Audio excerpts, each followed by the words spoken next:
Typhoon by Joseph Conrad. Chapter 1. Captain McGuire of the steamer Nan Shan had a physiognomy that, in the order of material appearances, was the exact counterpart of his mind. It presented no marked characteristics of firmness or stupidity. It had no pronounced characteristics whatever. It was simply ordinary, irresponsive, and unruffled. The only thing his aspect might have been said to suggest, at times, was bashfulness, because he would sit in business offices ashore, sunburnt and smiling faintly, with downcast eyes. When he raised them, they were perceived to be direct in their glance and of blue color. His hair was fair and extremely fine, clasping from temple to temple the bald dome of his skull in a clamp as of fluffy silk. The air of his face, on the contrary, carroty and flaming, resembled a growth of copper wire clipped short to the line of the lip, while no matter how close he shaved, fiery metallic gleams passed when he moved his head over the surface of his cheeks. He was rather below the medium height, a bit round-shouldered, and so sturdy of limb that his clothes always looked a shade too tight for his arms and his legs. As if unable to grasp what is due to the differences of latitudes, he wore a brown bowler hat, a complete suit of a brownish hue, and clumsy black boots. These harbor togs gave to his thick figure an air of stiff and uncouth smartness. A thin silver watch chain looped his waistcoat, and he never left his ship for the shore without clutching in his powerful, hairy fist an elegant umbrella of the very best quality, but generally unrolled.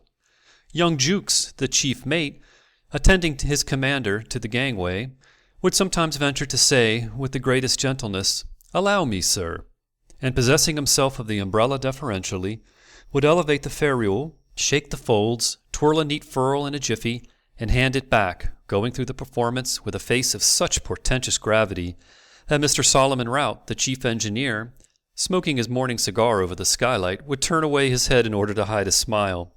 "Oh, aye, the blessed gamp, thank'ee, Jukes, thank'ee," would mutter Captain McGuire heartily, without looking up. Having just enough imagination to carry him through each successive day, and no more, he was tranquilly sure of himself, and from the very same cause he was not in the least conceited. It is your imaginative superior who is touchy, overbearing, and difficult to please, but every ship Captain McGuire commanded was the floating abode of harmony and peace. It was, in truth, as impossible for him to take a flight of fancy as it would be for a watchmaker to put together a chronometer, with nothing except a 2-pound hammer and a whipsaw in the way of tools. Yet the interesting lives of men, so entirely given to the actuality of the bare existence, have their mysterious side. It was impossible, in Captain McGuire's case, for instance, to understand what under heaven could have induced that perfectly satisfactory son of a petty grocer in Belfast to run away to the sea. And yet he had done that very thing at the age of 15. It was enough, when you thought it over, to give the idea of an immense, potent, and invisible hand thrust into the ant-heap of the earth, laying hold of shoulders, knocking heads together, and setting the unconscious faces of the multitude towards inconceivable goals and in undreamt-of directions. His father never really forgave him for this undutiful stupidity. "We could have got on without him," he used to say later on, "but there's the business. And he an only son, too." His mother wept very much after his disappearance. As it had never occurred to him to leave word behind, he was mourned over for dead till, after 8 months, his first letter arrived from Talcahuano. It was short and contained the statement, "We had very fine weather on our passage out." But evidently, in the writer's mind, the only important intelligence was to the effect that his captain had, on the very day of writing, entered him regularly on the ship's articles as ordinary seaman. "Because I can do the work," he explained. The mother again wept copiously, while the remark, "Tom's an ass," expressed the emotions of the father. He was a corpulent man, with a gift for sly chaffing, which, to the end of his life, he exercised in his intercourse with his son, a little pityingly, as if upon a half-witted person. McGuire's visits to his home were necessarily rare, and in the course of years he dispatched other letters to his parents, informing them of his successive promotions and of his movements upon the vast earth. In these missives could be found sentences like this: "The heat here is very great," or "On Christmas Day at 4 p.m. we fell in with some icebergs." The old people ultimately became acquainted with a good many names of ships and with the names of the skippers who commanded them, with the names of Scots and English ship owners, with the names of seas, oceans, straits, promontories, with outlandish names of lumber ports, of rice ports, of cotton ports, with the names of islands, with the names of their son's young woman. She was called Lucy. It did not suggest itself to him to mention whether he thought the name pretty. And then they died. The great day of McGuire's marriage came in due course, following shortly upon the great day when he got his first command. All these events had taken place many years before the morning when, in the chart room of the steamer Nan Shan, he stood confronted by the fall of a barometer he had no reason to distrust. The fall, taking into the account the excellence of the instrument, the time of the year, and the ship's position on the terrestrial globe, was of a nature ominously prophetic. But the red face of the man betrayed no sort of inward disturbance. Omens were as nothing to him, and he was unable to discover the message of a prophecy till the fulfillment had brought it home to his very door. "That's a fall and no mistake," he thought. "There must be some uncommonly dirty weather knocking about." The Nan Shan was on her way from the southward to the treaty port of Foochow, with some cargo in her lower holds and 200 Chinese coolies returning to their village homes in the province of Fokien after a few years of work in various tropical colonies. The morning was fine. The oily sea heaved without a sparkle, and there was a queer white misty patch in the sky like a halo of the sun. The foredeck, packed with Chinamen, was full of somber clothing, yellow faces, and pigtails, sprinkled over with a many good naked shoulders, for there was no wind, and the heat was close. The coolies lounged, talked, smoked, or stared over the rail. Some, drawing water over the side, sluiced each other. A few slept on hatches, while several small parties of 6 sat on their heels, surrounding iron trays with plates of rice and tiny teacups.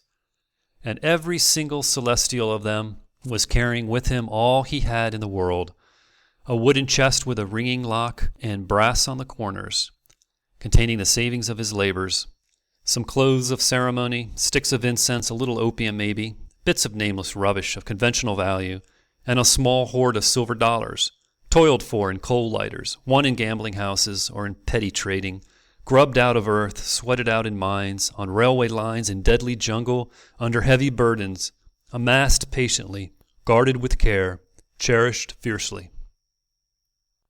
A cross-swell had set in from the direction of Formosa Channel about 10 o'clock.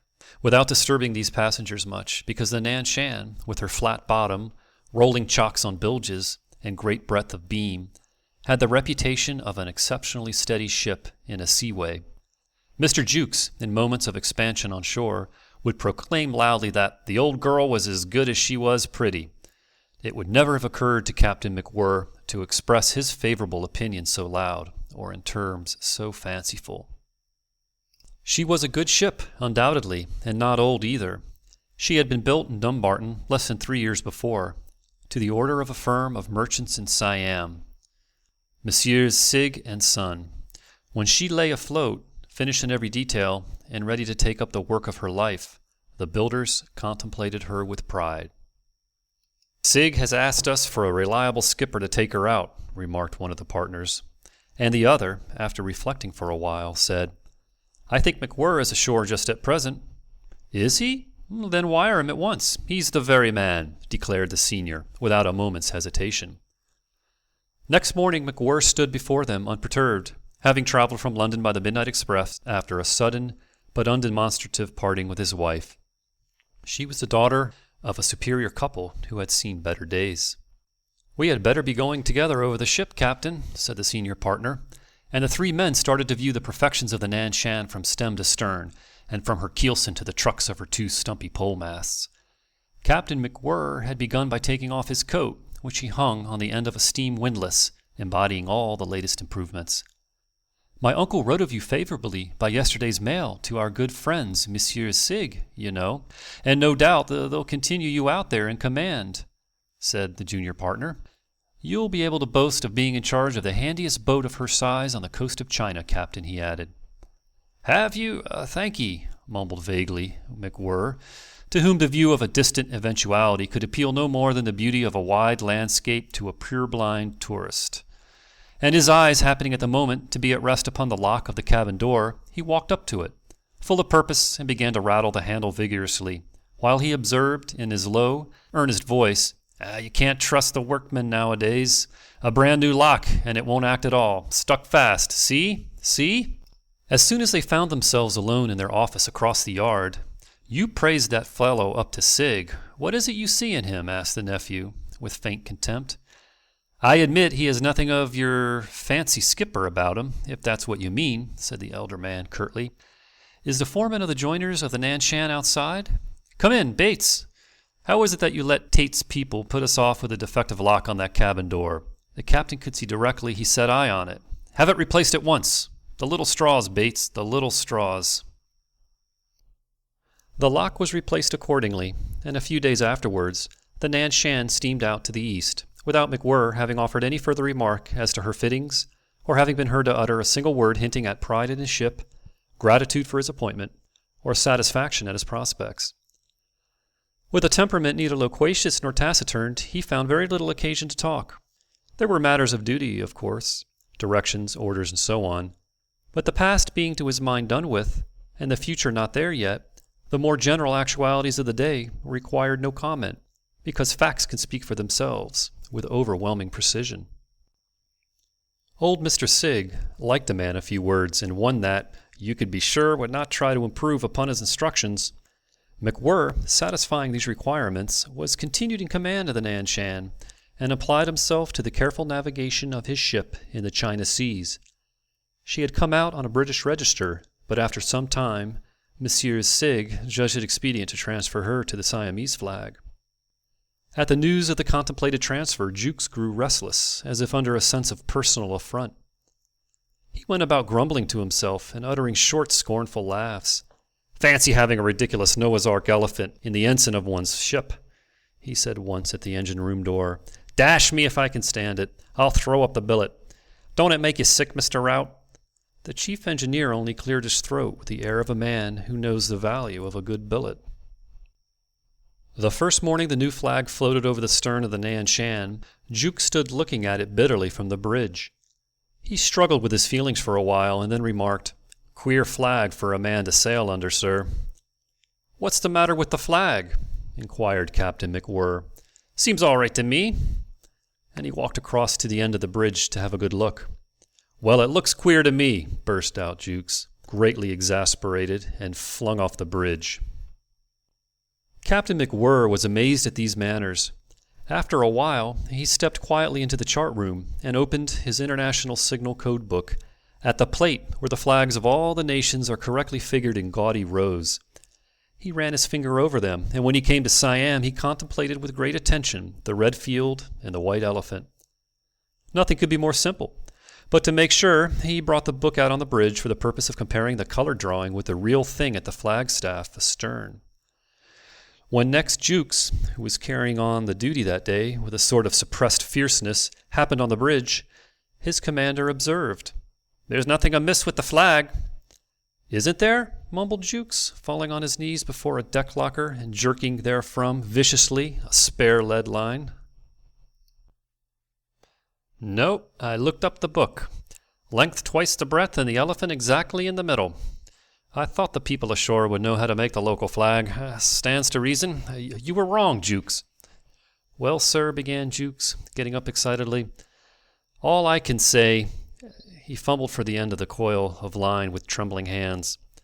"That's all right," Captain McGuire soothed him, sitting heavily on a little canvas folding stool he greatly affected. "All you have to do is to take care they don't hoist the elephant upside down before they get quite used to it."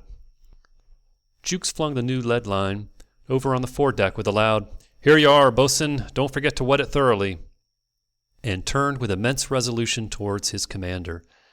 But Captain McGuire spread his elbows on the bridge rail comfortably. "Because it would be, I suppose, understood as a signal of distress," he went on. "What do you think? That elephant there, I take it, stands for something in the nature of the Union Jack in the flag." "Does it?" yelled Jukes, so that every head on the Nan Shan's deck looked towards the bridge. Then he sighed, and with sudden resignation, "It would certainly be a damned distressful sight," he said meekly. Later in the day he accosted the chief engineer with a confidential, "Here, let me tell you the old man's latest." Mr. Solomon Rout, frequently alluded to as Long Sol, Old Sol, or Father Rout, from finding himself almost invariably the tallest man on board every ship he joined, had acquired the habit of a stooping, leisurely condescension. His hair was scant and sandy, his flat cheeks were pale, his bony wrists and long scholarly hands were pale too, as though he had lived all his life in the shade. He smiled from on high at Jukes, and went on smoking and glancing about quietly, in the manner of a kind uncle lending an ear to the tale of an excited schoolboy. Then, greatly amused but impassive, he asked, "And did you throw up the billet?" "No," cried Jukes, raising a weary, discouraged voice above the harsh buzz of the Nan Shan's friction winches. All of them were hard at work, snatching slings of cargo high up to the end of long derricks, only as it seemed to let them rip down recklessly by the run. The cargo chains groaned in the gins, clinking on coamings, rattled over the side, and the whole ship quivered with her long gray flanks smoking in wreaths of steam. "No," cried Jukes, "I didn't. What's the good? I might just as well fling my resignation at this bulkhead. I don't believe you can make a man like that understand anything. He simply knocks me over." At that moment, Captain McGuire, back from the shore, crossed the deck, umbrella in hand, escorted by a mournful, self-possessed Chinaman, walking behind in paper-soled silk shoes, and who also carried an umbrella. The master of the Nan Shan, speaking just audibly and gazing at his boots, as his manner was, remarked that it would be necessary to call at Fu Chau this trip, and desired Mr. Rout to have steam up tomorrow afternoon at 1 o'clock sharp. He pushed back his hat to wipe his forehead, observing at the same time that he hated going ashore anyhow. While overtopping him, Mr. Rout, without deigning a word, smoked austerely, nursing his right elbow in the palm of his left hand. Then Jukes was directed in the same subdued voice to keep the forward 'tween-deck clear of cargo. 200 coolies were going to be put down there. The Bun Hin Company were sending that lot home. 25 bags of rice would be coming off in a sampan directly for stores. All 7 years' men they were, said Captain McGuire, with a camphor wood chest to every man. The carpenter should be set to work nailing 3-inch battens along the deck below, fore and aft, to keep these boxes from shifting in a seaway. Jukes had better look to it at once. "D'ye hear, Jukes? This Chinaman here was coming with the ship as far as Fu Chau. A sort of interpreter he would be. Bun Hin's clerk he was, and wanted to have a look at the space. Jukes had better take him forward. Did you hear, Jukes?" Jukes took care to punctuate these instructions in proper places with the obligatory "Yes, sir," ejaculated without enthusiasm. His brusque "Come along, John, make look see," set the Chinaman in motion at his heels. "Want you look see, all same look see can do," said Jukes, who, having no talent for foreign languages, mangled the very pidgin English cruelly. He pointed at the open hatch. "Catchy number 1 PC place to sleep in, eh?" He was gruff, as became his racial superiority, but not unfriendly. The Chinaman, gazing sad and speechless into the darkness of the hatchway, seemed to stand at the head of a yawning grave. "No catchy rain down there, savvy?" pointed out Jukes. "Suppose all ye same fine weather. 1 PC coolie man come topside," he pursued, warming up imaginatively. "Make so, foo!" He expanded his chest and blew out his cheeks. "Savvy, John? Breathe fresh air. Good, eh? Washy him PC pants. Chow chow, topside. See, John?" With his mouth and hands he made exuberant motions of eating rice and washing clothes, and the Chinaman, who concealed his distrust of this pantomime under a collected demeanor tinged by a gentle and refined melancholy, glanced out of his almond eyes from Jukes to the hatch and back again. "Velly good," he murmured in a disconsolate undertone, and hastened smoothly along the decks, dodging obstacles in his course. He disappeared, ducking low under a sling of 10 dirty gunny bags full of some costly merchandise, and exhaling a repulsive smell. Captain McGuire, meantime, had gone on the bridge and into the chart room, where a letter, commenced 2 days before, awaited termination. These long letters began with the words, "My darling wife," and the steward, between the scrubbing of the floors and the dusting of chronometer boxes, snatched at every opportunity to read them. They interested him much more than they possibly could the woman for whose eye they were intended, and this for the reason that they related in minute detail each successive trip of the Nan Shan. Her master, faithful to facts which alone his consciousness reflected, would set them down with painstaking care upon many pages. The house in a northern suburb to which these pages were addressed had a bit of a garden before the bow windows, a deep porch of good appearance, colored glass with imitation lead frame in the front door. He paid £45 a year for it and did not think the rent too high, because Mrs. McGuire, a pretentious person with a scraggy neck and a disdainful manner, was admittedly ladylike, and in the neighborhood considered as quite superior. The only secret of her life was her abject terror of the time when her husband would come home to stay for good. Under the same roof there dwelt also a daughter called Lydia and a son Tom. These two were but slightly acquainted with their father. Mainly they knew him as a rare but privileged visitor, who of an evening smoked his pipe in the dining room and slept in the house. The lanky girl, upon the whole, was rather ashamed of him. The boy was frankly and utterly indifferent, in a straightforward, delightful, unaffected way manly boys have. And Captain McGuire wrote home from the coast of China 12 times every year, desiring quaintly to be remembered to the children, and subscribing himself your loving husband, as calmly as if the words so long used by so many men were, apart from their shape, worn-out things, and of a faded meaning. The China seas north and south are narrow seas. They are seas full of everyday eloquent facts, such as islands, sandbanks, reefs, swift and changeable currents, tangled facts that nevertheless speak to a seaman in a clear and definite language. Their speech appealed to Captain McGuire's sense of reality so forcibly that he had given up his stateroom below and practically lived all his days on the bridge of his ship, often having his meals sent up and sleeping at night in the chart room, and he indited there his home letters. Each of them, without exception, contained the phrase, "The weather has been very fine this trip," or some other form of a statement to that effect.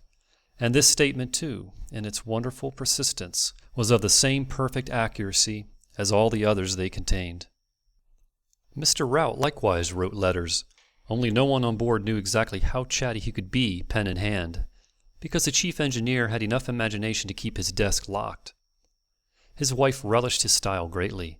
They were a childless couple, and Mrs. Rout, a big, high-bosomed, jolly woman of 40, shared with Mr. Rout's toothless and venerable mother a little cottage near Teddington.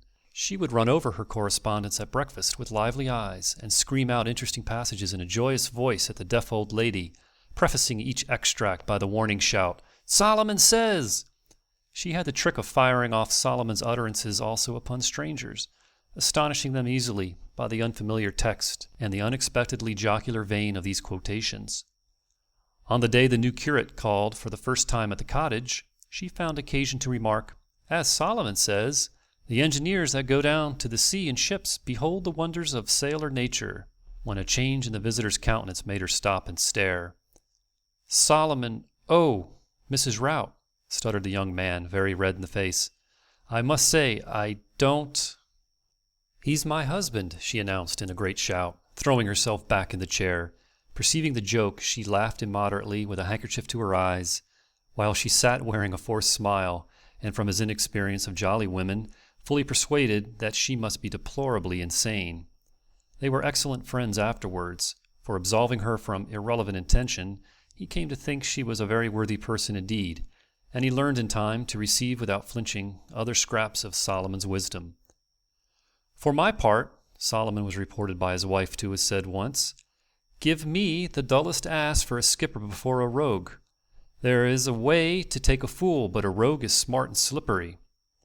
This was an airy generalization drawn from the particular case of Captain McGuire's honesty, which, in itself, had the heavy obviousness of a lump of clay.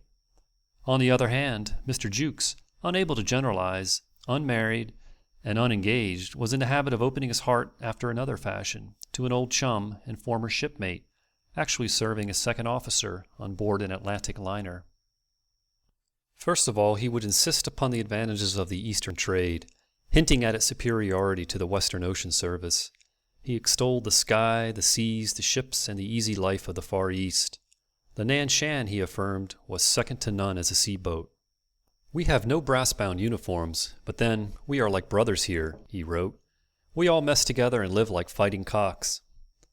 All the chaps of the black squad are as decent as they make that kind, and old Saul, the chief, is a dry stick. We are good friends. As to our old man, you could not find a quieter skipper. Sometimes you would think he hadn't sense enough to see anything wrong, and yet it isn't that. Can't be. He has been in command for a good few years now. He doesn't do anything actually foolish, and he gets his ship along all right without worrying anybody. I believe he has brains enough to enjoy kicking up a row. I don't take advantage of him. I would scorn it. Outside the routine of duty, he doesn't seem to understand more than half of what you tell him. We get a laugh out of this at times, but it is dull, too, to be with a man like this in the long run. Old Saul says he hasn't much conversation. Conversation? Oh, Lord, he never talks. The other day, I had been yarning under the bridge with one of the engineers, and he must have heard us. When I came up to take my watch, he steps out of the chart room and has a good look all around, peeps over at the side lights, glances at the compass, squints up at the stars. That's his regular performance. By and by, he says, "Was that you talking just now in the port alleyway?" "Yes, sir." "With the third engineer?" "Yes, sir." He walks off to starboard and sits under the dodger on a little camp stool of his, and for half an hour perhaps he makes no sound, except that I heard him sneeze once. Then, after a while, I hear him getting up over there, and he strolls across to port where I was. "I can't understand what you can find to talk about," says he. 2 solid hours. I'm not blaming you. I see people ashore at it all day long, and then in the evening they sit down and keep at it over the drinks. Must be saying the same things over and over again. I can't understand." Did you ever hear anything like that? And he was so patient about it. It made me quite sorry for him. But he is exasperating, too, sometimes. Of course, one would not do anything to vex him, even if it were worthwhile. But it isn't. He's so jolly innocent that if you were to put your thumb to your nose and wave your fingers at him, he would only wonder gravely to himself what got into you. He told me once quite simply that he found it very difficult to make out what made people always act so queerly. He's too dense to trouble about, and that's the truth. Thus wrote Mr. Jukes to his chum in the Western Ocean trade, out of the fullness of his heart and the liveliness of his fancy. He had expressed his honest opinion. It was not worth while trying to impress a man of that sort. If the world had been full of such men, life would have probably appeared to Jukes an unentertaining and unprofitable business. He was not alone in his opinion. The sea itself, as if sharing Mr. Jukes's good-natured forbearance, had never put itself out to startle the silent man who seldom looked up and wandered innocently over the waters with the only visible purpose of getting food, raiment, and house room for 3 people ashore. Dirty weather he had known, of course. He had been made wet, uncomfortable, tired in the usual way, felt at the time and presently forgotten, so that upon the whole he had been justified in reporting fine weather at home. But he had never been given a glimpse of immeasurable strength and of immoderate wrath, the wrath that passes exhausted but never appeased, the wrath and fury of the passionate sea. He knew it existed, as we know that crime and abominations exist. He had heard of it, as a peaceable citizen in a town hears of battles, famines, and floods, and yet knows nothing of what these things mean, though. Indeed, he may have been mixed up in a street row, have gone without his dinner once, or been soaked to the skin in a shower. Captain McGuire had sailed over the surface of the oceans, as some men go skimming over the years of existence to sink gently into a placid grave, ignorant of life to the last, without ever having been made to see all it may contain of perfidy, of violence, and of terror. There are on sea and land such men thus fortunate, or thus disdained by destiny or by the sea. End of Chapter 1. Chapter 2. Observing the steady fall of the barometer, Captain McGuire thought, "There's some dirty weather knocking about." This is precisely what he thought. He had had an experience of moderately dirty weather, the term dirty as applied to the weather implying only moderate discomfort to the seaman. Had he been informed by an indisputable authority that the end of the world was to be finally accomplished by a catastrophic disturbance of the atmosphere, he would have assimilated the information under the simple idea of dirty weather, and no other, because he had no experience of cataclysms, and belief does not necessarily imply comprehension. The wisdom of his county had pronounced by means of an Act of Parliament that before he could be considered as fit to take charge of a ship he should be able to answer certain simple questions on the subject of circular storms, such as hurricanes, cyclones, typhoons, and apparently he had answered them, since he was now in command of the Nan Shan in the China seas during the season of typhoons. But if he had answered, he remembered nothing of it. He was, however, conscious of being made uncomfortable by the clammy heat. He came out on the bridge and found no relief to his oppression. The air seemed thick. He gasped like a fish, and began to believe himself greatly out of sorts. The Nan Shan was ploughing a vanishing furrow upon the circle of the sea that had the surface and the shimmer of an undulating piece of grey silk. The sun, pale and without rays, poured down leaden heat in a strangely indecisive light, and the Chinamen were lying prostrate about the decks. Their bloodless, pinched yellow faces were like the faces of bilious invalids. Captain McGuire noticed two of them especially, stretched out on their backs below the bridge. As soon as they had closed their eyes, they seemed dead. 3 others, however, were quarrelling barbarously away forward, and one big fellow, half naked, with Herculean shoulders, was hanging limply over a winch. Another, sitting on the deck, his knees up and his head drooping sideways in a girlish attitude, was plaiting his pigtail with infinite languor, depicted in his whole person and in the very movement of his fingers. The smoke struggled with difficulty out of the funnel, and instead of streaming away spread itself out like an infernal sort of cloud, smelling of sulphur and raining soot all over the decks. "What the devil are you doing there, Mr. Jukes?" asked Captain McGuire. This unusual form of address, though mumbled rather than spoken, caused the body of Mr. Jukes to start as though it had been prodded under the 5th rib. He had had a low bench brought on the bridge, and sitting on it, with a length of rope curled about his feet and a piece of canvas stretched over his knees, was pushing a sail-needle vigorously. He looked up, and his surprise gave to his eyes an expression of innocence and candour. "I'm only roping some of that new set of bags we made last trip for whipping up coals," he remonstrated gently. "We shall want them for the next coaling, sir." "What became of the others?" "Why, worn out, of course, sir." Captain McGuire, after glaring down irresolutely at his chief mate, disclosed the gloomy and cynical conviction that more than half of them had been lost overboard, if only the truth was known, and retired to the other end of the bridge. Jukes, exasperated by this unprovoked attack, broke the needle at the 2nd stitch, and dropping his work, got up and cursed the heat in a violent undertone. The propeller thumped. The 3 Chinamen forward had given up squabbling very suddenly, and the one who had been plaiting his tail clasped his legs and stared dejectedly over his knees. The lurid sunshine cast faint and sickly shadows. The swell ran higher and swifter every moment, and the ship lurched heavily in the smooth, deep hollows of the sea. "I wonder where that beastly swell comes from," said Jukes aloud, recovering himself after a stagger. "Northeast," grunted the literal McGuire from his side of the bridge. "There's some dirty weather knocking about. Go and look at the glass." When Jukes came out of the chart room, the cast of his countenance had changed to thoughtfulness and concern. He caught hold of the bridge rail and stared ahead. The temperature in the engine room had gone up to 117 degrees. Irritated voices were ascending through the skylight, and through the fiddle of the stokehold in a harsh and resonant uproar, mingled with angry clangs and scrapes of metal, as if men with limbs of iron and throats of bronze had been quarrelling down there.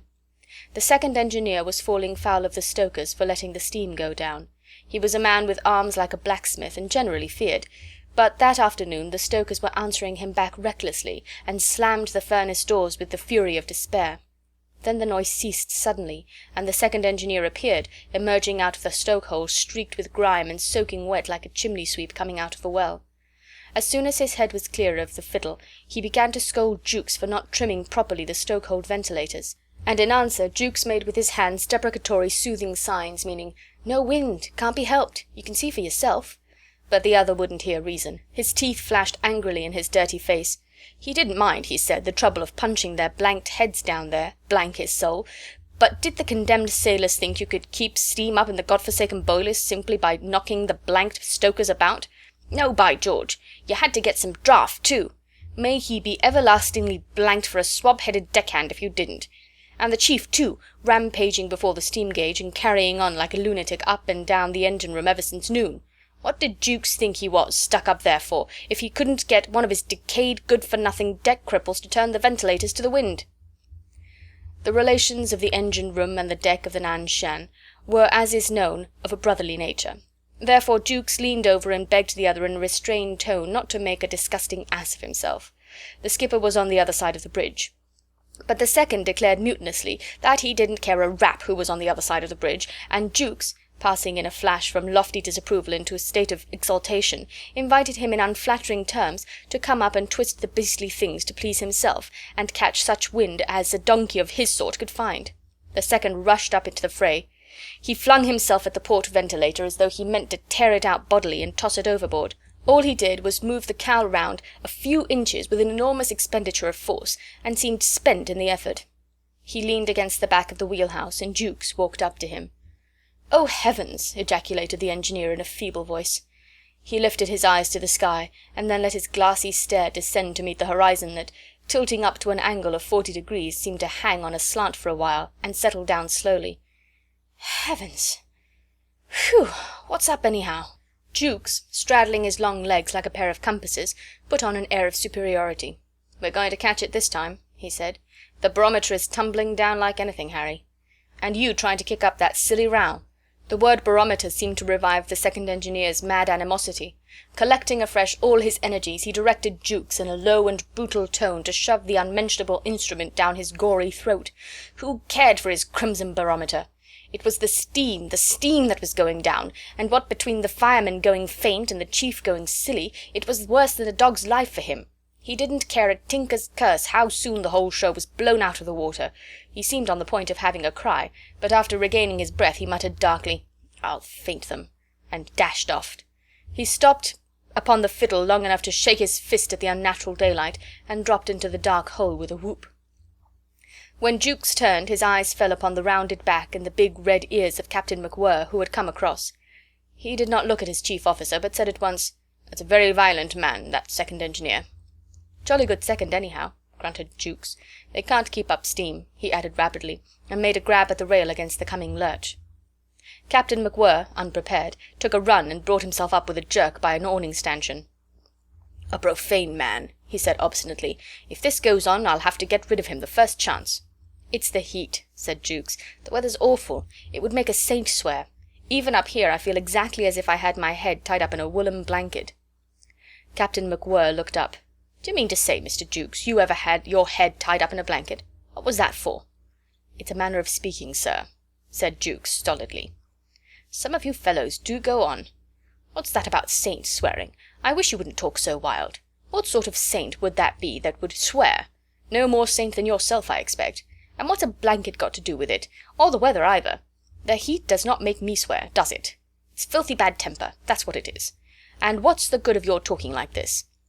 Thus Captain McGuire expostulated against the use of images in speech, and at the end electrified Jukes by a contemptuous snort, followed by words of passion and resentment. "Damn! I'll fire him out of the ship if he don't look out." And Jukes, incorrigible, thought, "Goodness me, somebody's put a new inside to my old man. His temper, if you like. Of course it's the weather. What else? It would make an angel quarrelsome, let alone a saint." All the Chinamen on deck appeared at their last gasp. At its setting the sun had a diminished diameter, and an expiring brown, rayless glow, as if millions of centuries elapsing since the morning had brought it near its end. A dense bank of cloud became visible to the northward. It had a sinister dark olive tint that lay low and motionless upon the sea, resembling a solid obstacle in the path of the ship. She went floundering towards it like an exhausted creature driven to its death. The coppery twilight retired slowly, and the darkness brought out overhead a swarm of unsteady big stars that, as if blown upon, flickered exceedingly, and seemed to hang very near the earth. At 8 o'clock Jukes went into the chart room to write up the ship's log. He copied neatly out of the rough book the number of miles, the course of the ship, and in the column for wind scrawled the word "calm" from top to bottom of the 8 hours since noon. He was exasperated by the continuous monotonous rolling of the ship. The heavy inkstand would slide away in a manner that suggested perverse intelligence in dodging the pen, Having written in the large space under the head of Remarks, Heat very oppressive, he stuck the end of the penholder in his teeth, pipe fashion, and mopped his face carefully. "Ship rolling heavily in a high cross swell," he began again, and commented to himself, "Heavily is no word for it." Then he wrote, "Sunset threatening, with a low bank of clouds to north and east. Sky clear overhead." Sprawling over the table with a rested pen, he glanced out of the door, and in that frame of his vision he saw all the stars flying upwards between the teakwood jambs on a black sky. The whole lot took flight together and disappeared, leaving only a blackness flecked with white flashes, for the sea was as black as the sky, and speckled with foam afar. The stars that had flown to the roll came back on the return swing of the ship, rushing downwards in their glittering multitude, not of fiery points, but enlarged to tiny discs brilliant with a clear wet sheen. Jukes watched the flying big stars for a moment, and then wrote 8 p.m. Swell increasing. Ship labouring and taking water on her decks. Battened down the coolies for the night. Barometer still falling. He paused and thought to himself, perhaps nothing whatever'll come of it. And then he closed resolutely his entries. Every appearance of a typhoon coming on. On going out he had to stand aside, and Captain McGuire strode over the doorstep without saying a word or making a sign. "Shut the door, Mr. Jukes, will you?" he cried from within. Jukes turned back to do so, muttering ironically, "Afraid to catch cold, I suppose." It was his watch below, but he yearned for communion with his kind, and he remarked cheerily to the second mate, "Doesn't look so bad after all, does it?" The second mate was marching to and fro on the bridge, tripping down with small steps one moment, and the next climbing with difficulty the shifting slope of the deck. At the sound of Jukes' voice he stood still, facing forward, but made no reply. "Hallo, that's a heavy one," said Jukes, swaying to meet the long roll till his lowered hand touched the planks. This time the second mate made in his throat a noise of an unfriendly nature. He was an oldish, shabby little fellow, with bad teeth and no hair on his face. He had been shipped in a hurry in Shanghai. That trip when the second officer brought from home had delayed the ship 3 hours in port by contriving, in some manner Captain McGuire could never understand, to fall overboard into an empty coal-lighter lying alongside, and had to be sent ashore to the hospital with concussion of the brain and a broken limb or two. Jukes was not discouraged by the unsympathetic sound. "The Chinamen must be having a lovely time of it down there," he said. "It's lucky for them the old girl has the easiest roll of any ship I've ever been in. There now. This one wasn't so bad." "You wait," snarled the second mate. With his sharp nose, red at the tip, and his thin, pinched lips, he always looked as though he were raging inwardly. And he was concise in his speech to the point of rudeness. All his time off duty he spent in his cabin with the door shut, keeping so still in there that he was supposed to fall asleep as soon as he had disappeared. But the man who came in to wake him for his watch on deck would invariably find him with his eyes wide open, flat on his back in the bunk, and glaring irritably from a soiled pillow. He never wrote any letters, did not seem to hope for news from anywhere, and though he had been heard once to mention West Hartlepool, it was with extreme bitterness, and only in connection with the extortionate charges of a boarding-house. He was one of those men who are picked up at need in the ports of the world. They are competent enough, appear hopelessly hard up, show no evidence of any sort of vice, and carry about them all the signs of manifest failure. They come aboard on an emergency, care for no ship afloat, live in their own atmosphere of casual connection amongst their shipmates who know nothing of them, and make up their minds to leave at inconvenient times. They clear out with no words of leave-taking in some god-forsaken port other men would fear to be stranded in, and go ashore in company of a shabby sea-chest, corded like a treasure-box, with an air of shaking the ship's dust off their feet. "You wait," he repeated, balanced in great swings with his back to Jukes, motionless and implacable. "Do you mean to say we're going to catch it hot?" asked Jukes with boyish interest. "Say? I say nothing. You don't catch me," with a mixture of pride, scorn, and cunning, as if Jukes' question had been a trap cleverly detected. "Oh, no, none of you here shall make a fool of me if I know it," he mumbled to himself. Jukes reflected rapidly that this second mate was a mean little beast, and in his heart he wished poor Jack Allen had never smashed himself up in the coal-lighter. The far-off blackness ahead of the ship was like another night seen through the starry night of the earth, the starless night of the immensities beyond the created universe, revealed in its appalling stillness through a low fissure in the glittering sphere of which the earth is the kernel. "Whatever there might be about," said Jukes, "we are steaming straight into it." "You've said it," caught up the second mate, always with his back to Jukes. "You've said it, mind, not I." "Oh, go to Jericho," said Jukes frankly, and the other emitted a triumphant little chuckle. "You've said it," he repeated. "And what of that?" I've known some real good men get into trouble with their skippers for saying a damn sight less," answered the second mate feverishly. "Oh, no, you don't catch me." "You seem deucedly anxious not to give yourself away," said Jukes, completely soured by such absurdity. "I wouldn't be afraid to say what I think." "Aye, to me. That's no great trick. I'm nobody, and well I know it." The ship, after a pause of comparative steadiness, started upon a series of rolls, one worse than the other, and for a time Jukes, preserving his equilibrium, was too busy to open his mouth. As soon as the violent swinging had quieted down somewhat, he said, "This is a bit too much of a good thing. Whether anything is coming or not, I think she ought to be put head on to that swell. The old man has just gone in to lie down. Hang me if I don't speak to him." But when he opened the door of the chart room he saw his captain reading a book. Captain McGuire was not lying down. He was standing up with one hand grasping the edge of the bookshelf, and the other holding open before his face a thick volume. The lamp wriggled in the gimbals, the loosened books toppled from side to side on the shelf, the long barometer swung in jerky circles, the table altered its slant every moment. In the midst of all this stir and movement, Captain McGuire, holding on, showed his eyes above the upper edge, and asked, "What's the matter?" "Swell getting worse, sir." "Noticed that in here," muttered Captain McGuire. "Anything wrong?" Jukes, inwardly disconcerted by the seriousness of the eyes looking at him over the top of the book, produced an embarrassed grin. "Rolling like old boots," he said sheepishly. "Aye, very heavy, very heavy. What do you want?"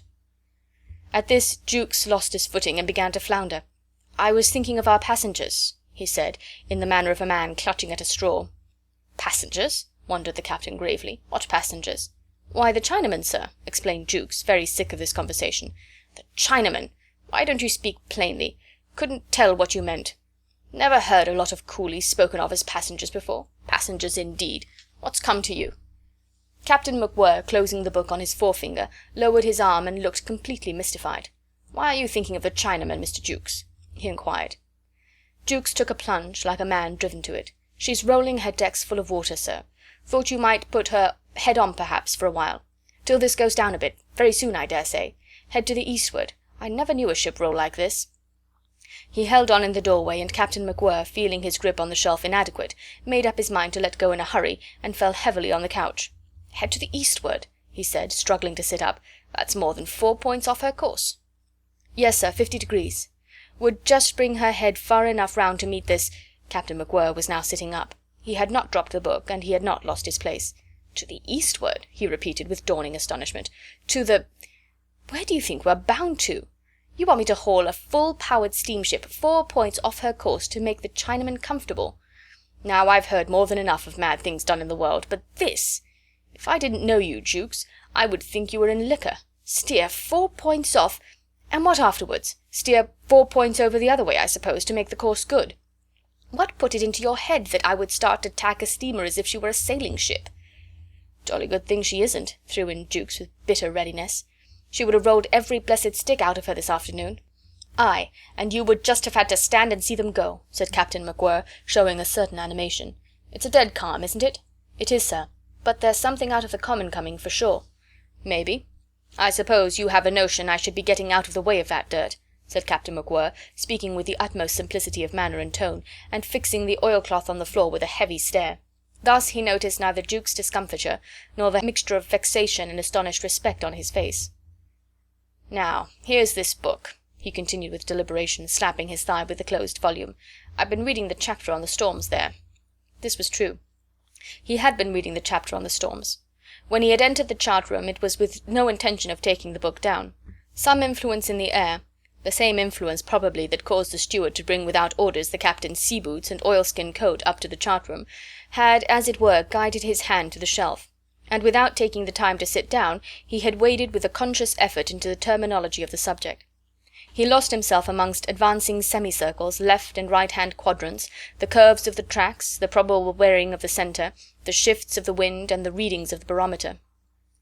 He tried to bring all these things into a definite relation to himself, and ended by becoming contemptuously angry with such a lot of words, and with so much advice, all headwork and supposition, without a glimmer of certitude. "It's the damnedest thing, Jukes," he said. "If a fellow was to believe all that's in there, he would be running most of his time all over the sea trying to get behind the weather." Again he slapped his leg with the book, and Jukes opened his mouth, but said nothing.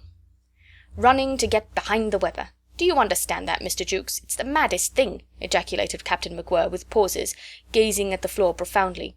"You would think an old woman had been writing this. It passes me. If that thing means anything useful, then it means that I should at once alter the course away to the devil somewhere, and come booming down on Fu Chau from the northward at the tail of this dirty weather that's supposed to be knocking about in our way. From the north! Do you understand, Mr. Jukes? 300 extra miles to the distance, and a pretty coal bill to show. I couldn't bring myself to do that if every word in there was gospel truth, Mr. Jukes. Don't you expect me?" And Jukes, silent, marvelled at this display of feeling and loquacity. "But the truth is that you don't know if the fellow is right anyhow. How can you tell what a gale is made of till you get to it? He isn't aboard here, is he? Very well. Here he says that the centre of them things bears 8 points off the wind. But we haven't got any wind, for all the barometer is falling. Where's his centre now?" "We will get the wind presently," mumbled Jukes. "Let it come, then," said Captain McGuire, with dignified indignation. "It's only to let you see, Mr. Jukes, that you don't find everything in books. All these rules for dodging breezes and circumventing the winds of heaven, Mr. Jukes, seem to me the maddest thing when you come to look at it sensibly." He raised his eyes, saw Jukes gazing at him dubiously, and tried to illustrate his meaning. "About as queer as your extraordinary notion of dodging the ship head to sea for I don't know how long to make the Chinamen comfortable. Whereas all we've got to do is take them to Fu Chau, being time to get there before noon on Friday. If the weather delays me, very well. There's your logbook to talk straight about the weather. But suppose I went swinging off my course and came in 2 days late, and they asked me, 'Where have you been all that time, Captain?' What could I say to that? 'Went around dodging the bad weather,' I would say. 'It must have been damn bad,' they would say. 'Don't know,' I would have to say. 'I've dodged clear of it.' See that, Jukes? I have been thinking it all out this afternoon." He looked up again in his unseeing, unimaginative way. No one had ever heard him say so much at one time. Jukes, with his arms open in the doorway, was like a man invited to behold a miracle. Unbounded wonder was the intellectual meaning of his eye, while incredulity was seated in his whole countenance. "A gale is a gale, Mr. Jukes," resumed the captain, "and a full-powered steamship has got to face it. There's just so much dirty weather knocking about the world, and the proper thing is to go through it with none of what old Captain Wilson of the Melita calls storm strategy. The other day ashore I heard him hold forth about it to a lot of shipmasters who came in and sat at a table next to mine. It seemed to me the greatest nonsense. He was telling them how he outmanoeuvred, I think he said, a terrific gale, so that it never came nearer than 50 miles to him. A neat piece of headwork, he called it. How he knew there was a terrific gale 50 miles off beats me altogether. It was like listening to a crazy man. I would have thought Captain Wilson was old enough to know better." Captain McGuire ceased for a moment, then said, "It's your watch below, Mr. Jukes." Jukes came to himself with a start. "Yes, sir." "Leave orders to call me at the slightest change," said the captain. He reached up to put the book away, and tucked his legs upon the couch.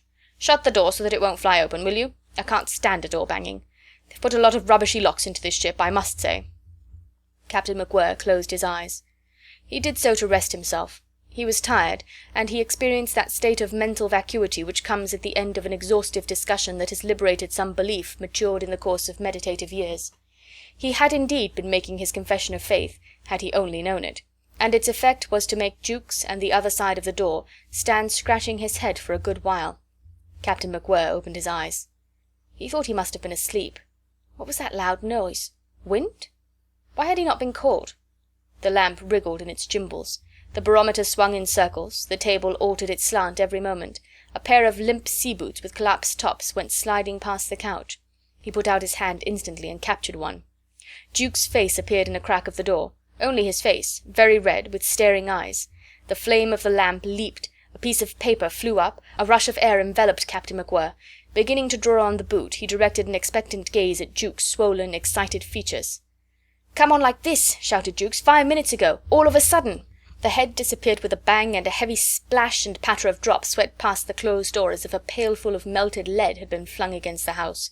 A whistling could be heard now upon the deep vibrating noise outside.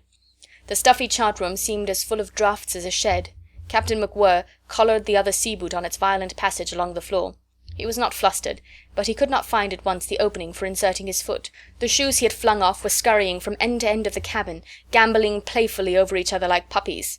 As soon as he stood up he kicked at them viciously, but without effect. He threw himself into the attitude of a lunging fencer to reach after his oilskin coat, and afterwards he staggered all over the confined space while he jerked himself into it. Very grave, straddling his legs far apart, and stretching his neck, he started to tie deliberately the strings of his sou'wester under his chin, with thick fingers that trembled slightly. He went through all the movements of a woman putting on her bonnet before a glass, with a strained, listening attention, as though he had expected every moment to hear the shout of his name in the confused clamour that had suddenly beset his ship. Its increase filled his ears while he was getting ready to go out and confront whatever it might mean. It was tumultuous and very loud, made up of the rush of the wind, the crashes of the sea, with that prolonged deep vibration of the air, like the roll of an immense and remote drum beating the charge of the gale. He stood for a moment in the light of the lamp, thick, clumsy, and shapeless in his panoply of combat, vigilant and red-faced. "There's a lot of weight in this," he muttered. As soon as he attempted to open the door, the wind caught it. Clinging to the handle, he was dragged out over the doorstep, and at once found himself engaged with the wind in a sort of personal scuffle, whose object was the shutting of that door. At the last moment a tongue of air scurried in and licked out the flame of the lamp. Ahead of the ship he perceived a great darkness lying upon a multitude of white flashes.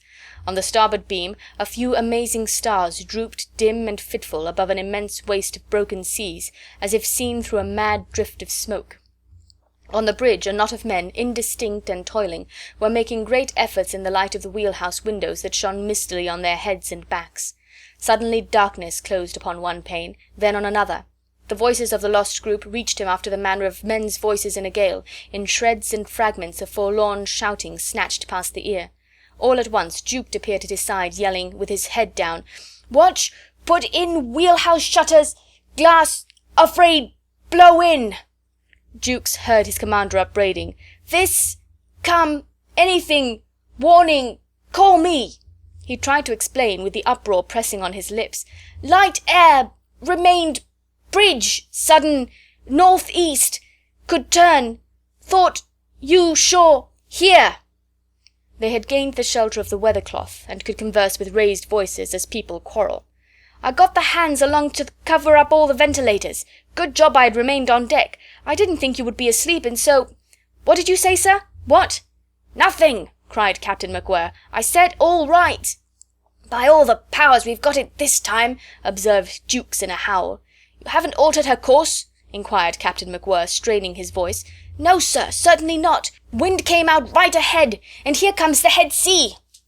A plunge of the ship ended in a shock as if she had landed her forefoot upon something solid. After a moment of stillness a lofty flight of sprays drove hard with the wind upon their faces. "Keep her at it as long as we can!" shouted Captain McGuire.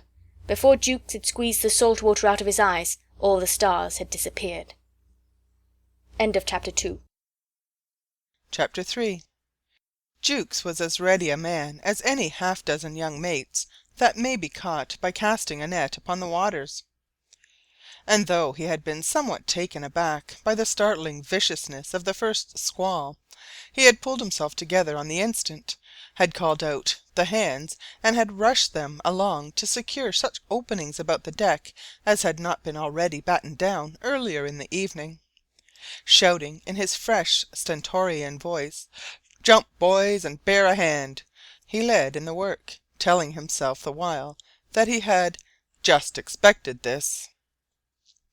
But at the same time he was growing aware that this was rather more than he had expected. From the first stir of the air felt on his cheek the gale seemed to take upon itself the accumulated impetus of an avalanche.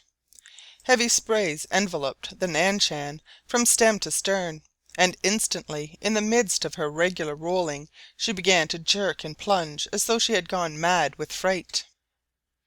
Jukes thought, "This is no joke." While he was exchanging explanatory yells with his captain, a sudden lowering of the darkness came upon the night, falling before their vision like something palpable. It was as if the masked lights of the world had been turned down. Jukes was uncritically glad to have his captain at hand. It relieved him as though that man had, by simply coming on deck, taken most of the gale's weight upon his shoulders. Such is the prestige, the privilege, and the burden of command. Captain McGuire could expect no relief of that sort from any one on earth. Such is the loneliness of command. He was trying to see, with that watchful manner of a seaman who stares into the wind's eye as if into the eye of an adversary, to penetrate the hidden intention and guess the aim and force of the thrust. The strong wind swept at him out of a vast obscurity. He felt under his feet the uneasiness of his ship, and he could not even discern the shadow of her shape.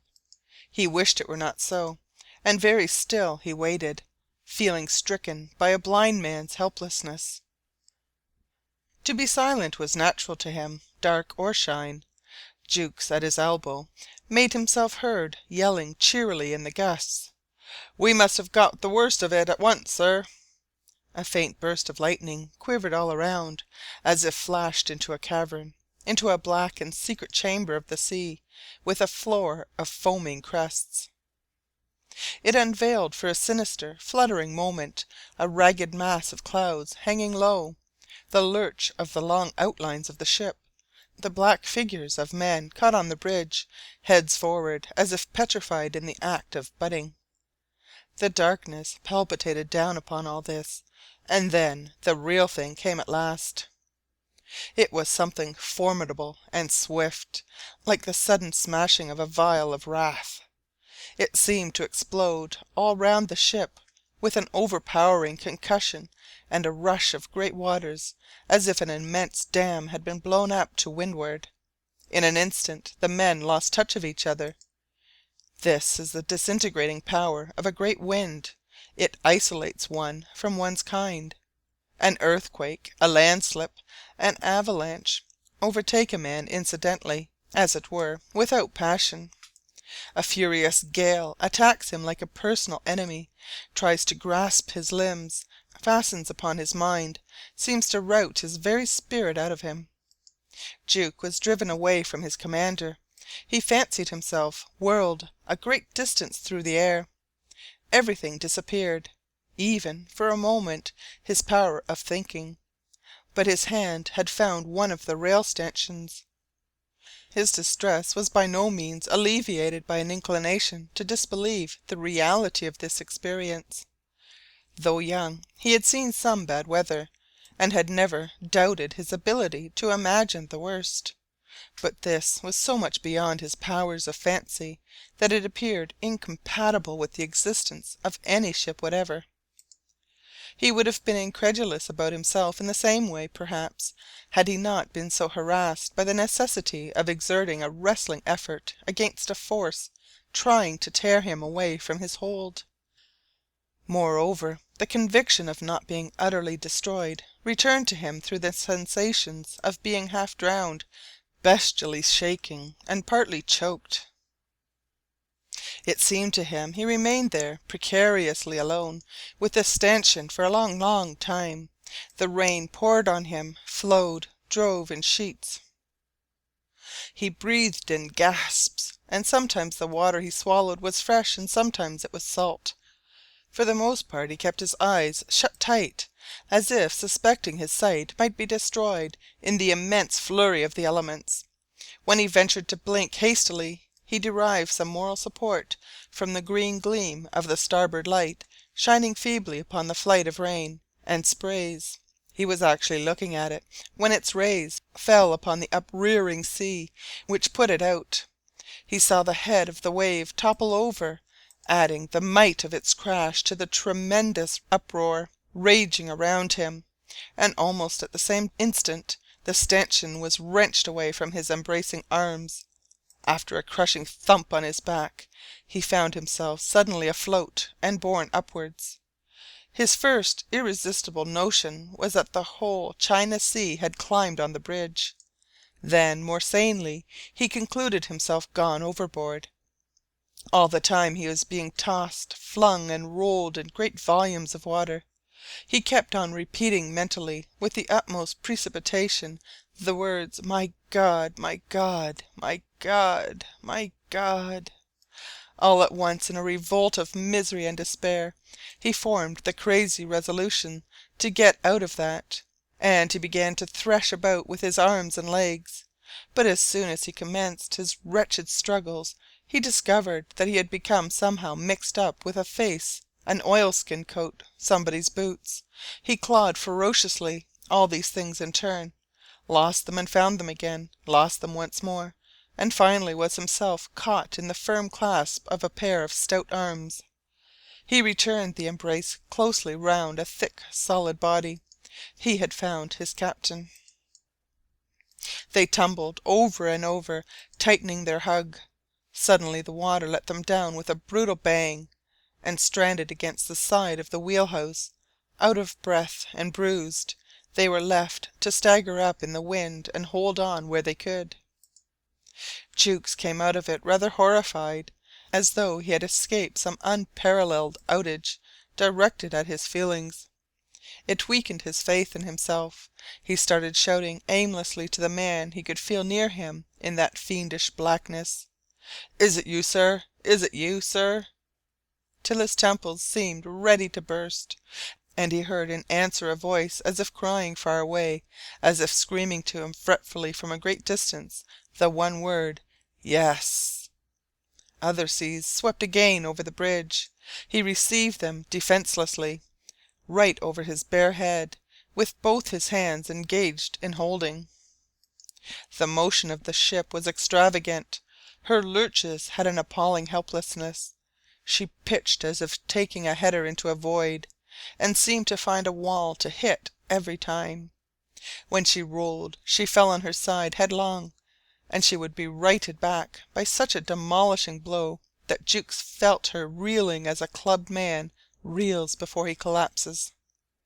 The gale howled and scuffled about gigantically in the darkness, as though the entire world were one black gully. At certain moments the air streamed against the ship as if sucked through a tunnel with a concentrated solid force of impact that seemed to lift her clean out of the water and keep her up for an instant, with only a quiver running through her from end to end, and then she would begin her tumbling again as if dropped back into a boiling cauldron. Jukes tried hard to compose his mind and judge things coolly. The sea, flattened down in the heavier gusts, would uprise and overwhelm both ends of the Nan-Shan in snowy rushes of foam, expanding wide beyond both rails into the night. And on this dazzling sheet, spread under the blackness of the clouds, and emitting a bluish glow, Captain McGuire could catch a desolate glimpse of a few tiny specks, black as ebony, the tops of the hatches, the battened companions, the heads of covered winches, the foot of a mast. This was all he could see of his ship, her middle structure covered by the bridge which bore him, his mate, the closed wheelhouse where a man was steering shut up with the fear of being swept overboard, together with the whole thing in one great crash. Her middle structure was like a half-tide rock awash upon a coast. It was like an outlying rock with the water boiling up, streaming over, pouring off, beating round, like a rock in the surf to which shipwrecked people cling before they let go. Only it rose, it sank, it rolled continuously, without respite and rest, like a rock that should have miraculously struck adrift from a coast and gone walloping upon the sea. The Nan-Shan was being looted by the storm with a senseless, destructive fury.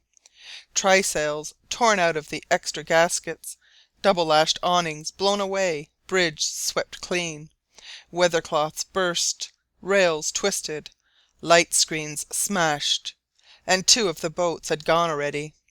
They had gone unheard and unseen, melting as it were in the shock and smother of the wave. It was only later, when upon the white flash of another high sea hurling itself amidships, Jukes had a vision of 2 pairs of davits leaping black and empty out of the solid blackness, with one overhauled, fall flying, and an iron-bound block capering in the air, that he became aware of what had happened within about 3 yards of his back. He poked his head forward, groping for the ear of his commander. His lips touched it, big, fleshy, very wet. He cried in an agitated tone, "Our boats are going now, sir!"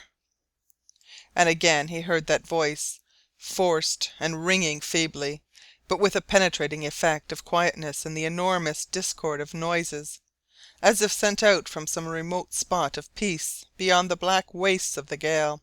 Again he heard a man's voice, the frail and indomitable sound that can be made to carry an infinity of thought, resolution, and purpose, that shall be pronouncing confident words on the last day, when heavens fall and justice is gone.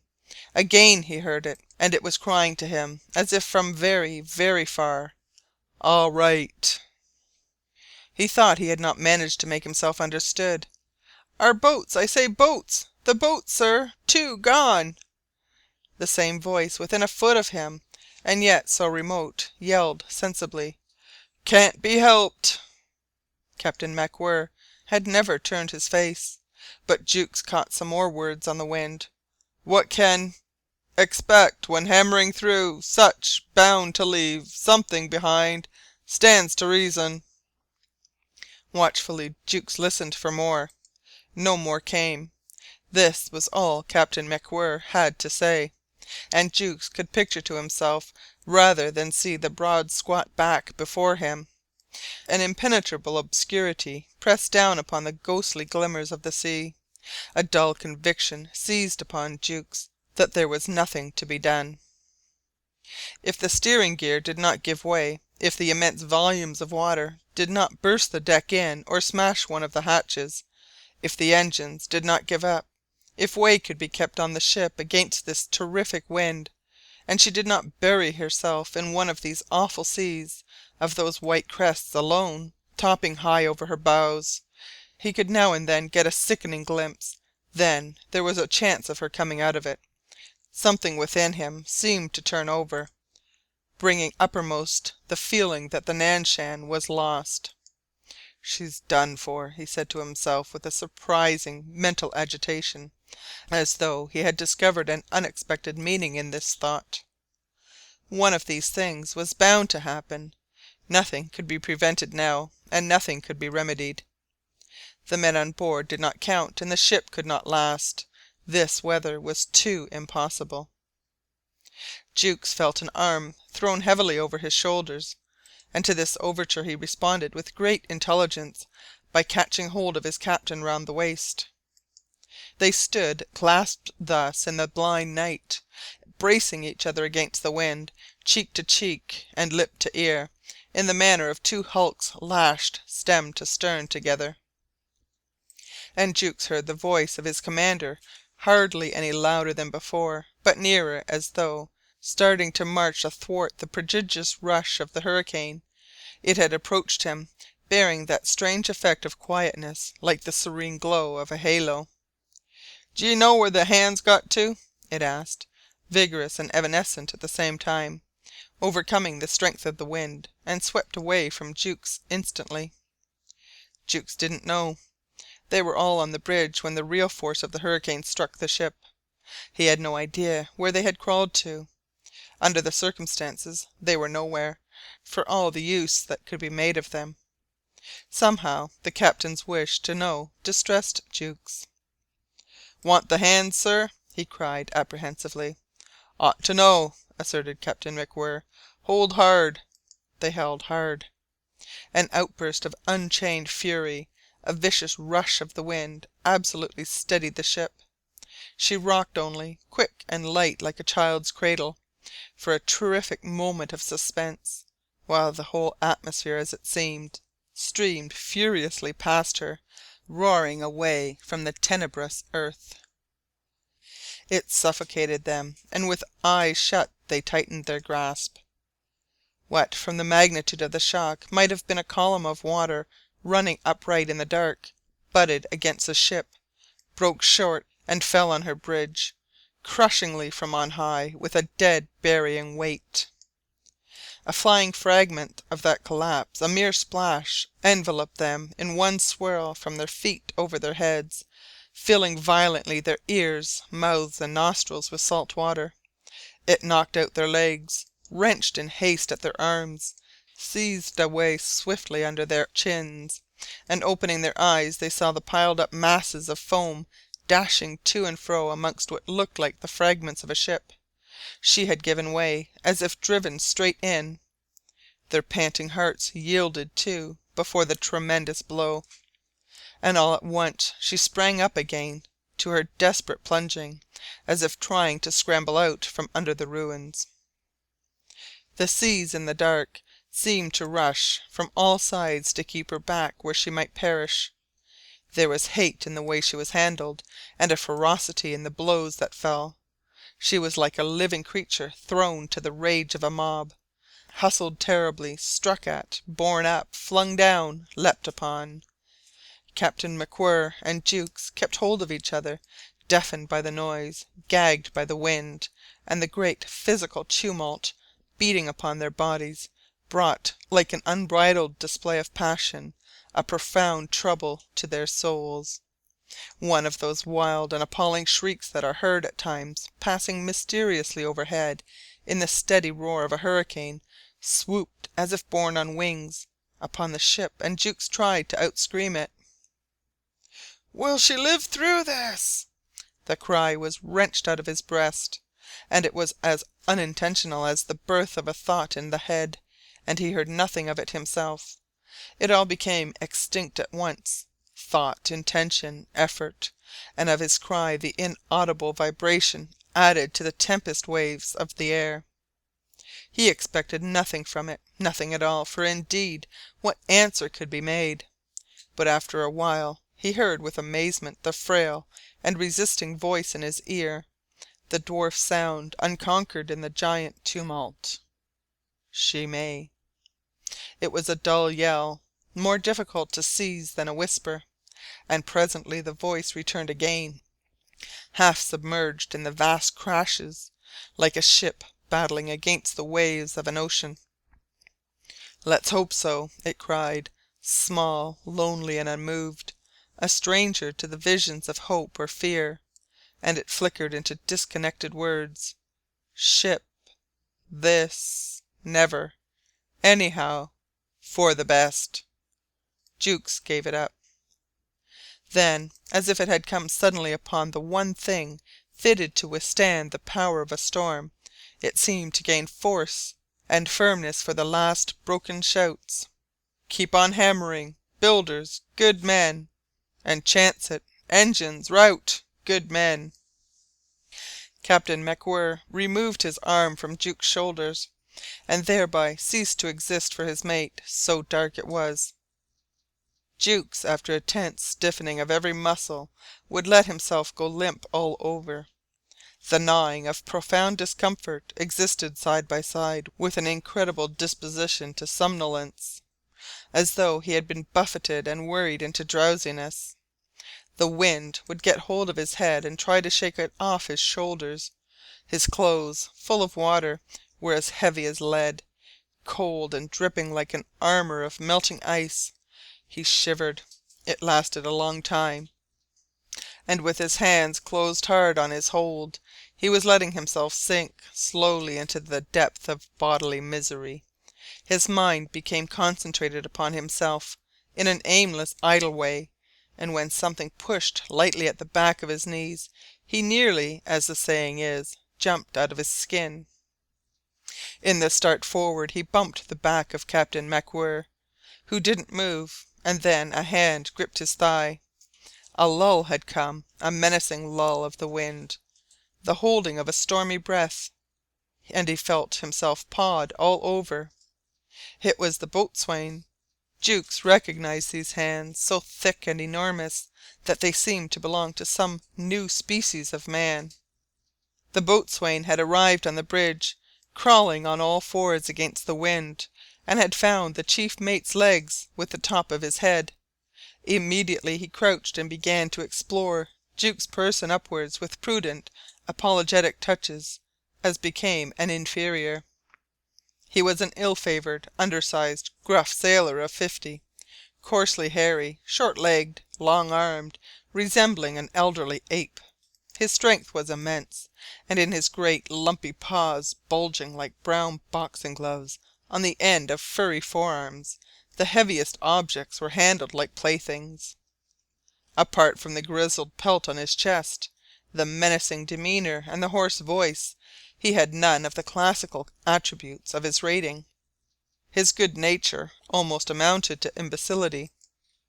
The men did what they liked with him, and he had not an ounce of initiative in his character, which was easy going and talkative. For these reasons Jukes disliked him, but Captain McGuire, to Jukes' scornful disgust, seemed to regard him as a first-rate petty officer. He pulled himself up by Jukes' coat, taking that liberty with the greatest moderation, and only so far as it was forced upon him by the hurricane. "What is it, boss'un? What is it?" Jukes yelled impatiently. What could that fraud of a boss'un want on the bridge? The Typhoon had got on Jukes' nerves. The husky bellowings of the other, though unintelligible, seemed to suggest a state of lively satisfaction. There could be no mistake. The old fool was pleased with something. The boatswain's other hand had found some other body, for in a changed tone he began to inquire, "Is it you, sir? Is it you, sir?" The wind strangled his howls. "Yes," cried Captain McGuire. Chapter 4. All that the boatswain, out of a superabundance of yells, could make clear to Captain McGuire was the bizarre intelligence that "all them Chinamen in the fore 'tween deck have fetched away, sir." Jukes, to leeward, could hear these two shouting within 6 inches of his face, as you may hear on a still night, half a mile away, 2 men conversing across a field. He heard Captain McGuire's exasperated "What? What?" and the strained pitch of the other's hoarseness. "In a lump. Seen them myself. Awful sight, sir. Thought tell you." Jukes remained indifferent, as if rendered irresponsible by the force of the hurricane, which made the very thought of action utterly vain. Besides, being very young, he had found the occupation of keeping his heart completely steeled against the worst so engrossing that he had come to feel an overpowering dislike towards any other form of activity whatever. He was not scared. He knew this because, firmly believing he would never see another sunrise, he remained calm in that belief. These are the moments of do-nothing heroics to which even good men surrender at times. Many officers of ships can no doubt recall a case in their experience when just such a trance of confounded stoicism would come all at once over a whole ship's company. Jukes, however, had no wide experience of men or storms. He conceived himself to be calm, inexorably calm. But, as a matter of fact, he was daunted. Not abjectly, but only so far as a decent man may, without becoming loathsome to himself. It was rather like a forced-on numbness of spirit. The long, long stress of a gale does it. The suspense of the interminably culminating catastrophe. And there is a bodily fatigue in the mere holding on to existence within the excessive tumult. A searching and insidious fatigue that penetrates deep into a man's breast to cast down and sadden his heart, which is incorrigible, and of all the gifts of the earth, even before life itself aspires to peace. Jukes was benumbed much more than he supposed. He held on, very wet, very cold, stiff in every limb, and, in a momentary hallucination of swift visions (it is said that a drowning man thus reviews all his life), he beheld all sorts of memories altogether unconnected with his present situation. He remembered his father, for instance, a worthy business man, who at an unfortunate crisis in his affairs went quietly to bed and died forthwith in a state of resignation. Jukes did not recall these circumstances, of course, but remaining otherwise unconcerned, he seemed to see distinctly the poor man's face. A certain game of nap played when quite a boy in Table Bay on board a ship, since lost with all hands. the thick eyebrows of his first skipper, and without any emotion, as he might years ago have walked listlessly into her room and found her sitting there with a book, he remembered his mother, dead too now, the resolute woman, left badly off, who had been very firm in his bringing up. It could not have lasted more than a second, perhaps not so much. A heavy arm had fallen about his shoulders. Captain MacWhirr's voice was speaking his name into his ear. "Jukes! Jukes!" He detected the tone of deep concern. The wind had thrown its weight on the ship, trying to pin her down amongst the seas. They made a clean breach over her, as over a deep swimming log, and the gathered weight of crashes menaced monstrously from afar. The breakers flung out of the night with a ghostly light on their crests, the light of sea foam that, in a ferocious boiling-up pale flash, showed upon the slender body of the ship the toppling rush, the downfall, and the seething mad scurry of each wave. Never for a moment could she shake herself clear of the water. Jukes, rigid, perceived in her motion the ominous sign of haphazard floundering. She was no longer struggling intelligently.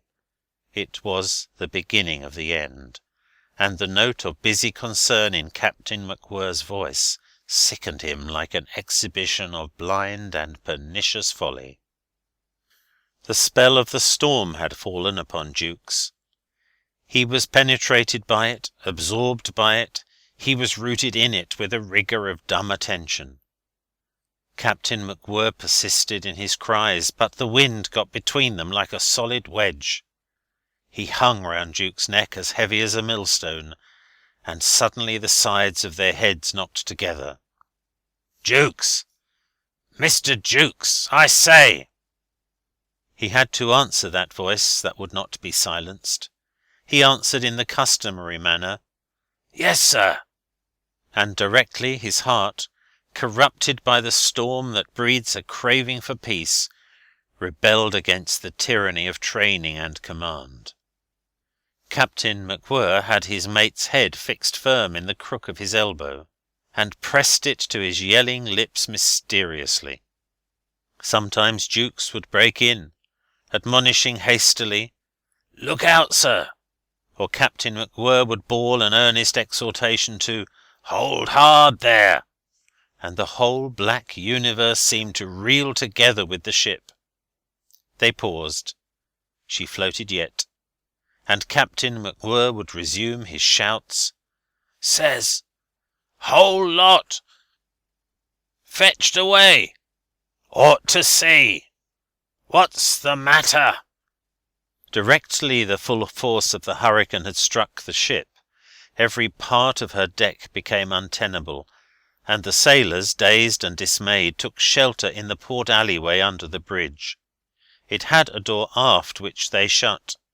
It was very black, cold, and dismal. At each heavy fling of the ship they would groan all together in the dark, and tons of water could be heard scuttling about, as if trying to get at them from above. The boatswain had been keeping up a gruff talk, but a more unreasonable lot of men, he said afterwards, he had never been with. They were snug enough there, out of harm's way, and not wanted to do anything either, and yet they did nothing but grumble and complain peevishly, like so many sick kids. Finally one of them said that if there had been at least some light to see each other's noses by, it wouldn't be so bad. It was making him crazy, he declared, to lie there in the dark waiting for the blamed hooker to sink. "Why don't you step outside then and be done with it at once?" the boatswain turned on him. This called up a shout of execration. The boatswain found himself overwhelmed with reproaches of all sorts. They seemed to take it ill that a lamp was not instantly created for them out of nothing. They would whine after a light to get drowned by, anyhow. And though the unreason of their revilings was patent, since no one could hope to reach the lamp-room, which was forward, he became greatly distressed. he did not think it was decent of them to be nagging at him like this. He told them so, and was met by general contumely. He sought refuge, therefore, in an embittered silence. At the same time, their grumbling and sighing and muttering worried him greatly. But by and by it occurred to him that there were 6 globe lamps hung in the 'tween-deck, and that there could be no harm in depriving the coolies of one of them. The Nan Shan had an athwartship's coal bunker, which, being at times used as cargo space, communicated by an iron door with the fore 'tween-deck. It was empty then, and its manhole was the foremost one in the alleyway. The boatswain could get in, therefore, without coming out on deck at all. But to his great surprise he found he could induce no one to help him in taking off the manhole cover. He groped for it all the same, but one of the crew lying in his way refused to budge. "Why, I almost want to get you that blamed light you were crying for," he expostulated, almost pitifully. Somebody told him to go and put his head in a bag. He regretted that he could not recognize the voice, and that it was too dark to see, otherwise, as he said, he would have put a head on that son of a sea cook anyway, sink or swim.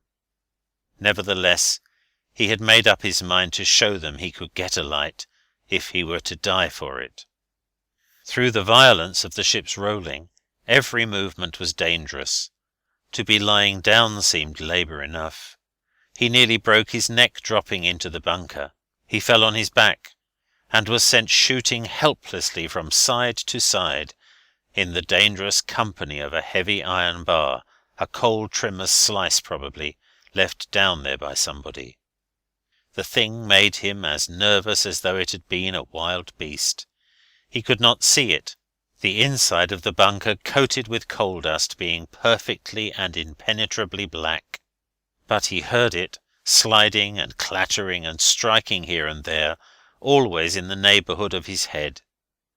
It seemed to make an extraordinary noise, too, to give heavy thumps as though it had been as big as a bridge girder. This was remarkable enough for him to notice while he was flung from port to starboard and back again, and clawing desperately the smooth sides of the bunker in the endeavour to stop himself. The door into the 'tween-deck not fitting quite true, he saw a thread of dim light at the bottom. Being a sailor, and a still active man, he did not want much of a chance to regain his feet, and, as luck would have it, in scrambling up he put his hand on the iron slice, picking it up as he rose. Otherwise he would have been afraid of the thing breaking his legs, or at least knocking him down again. At first he stood still. He felt unsafe in this darkness that seemed to make the ship's motion unfamiliar, unforeseen, and difficult to counteract. He felt so much shaken for a moment that he dared not move for fear of taking charge again. He had no mind to get battered to pieces in that bunker. He had struck his head twice. He was dazed a little.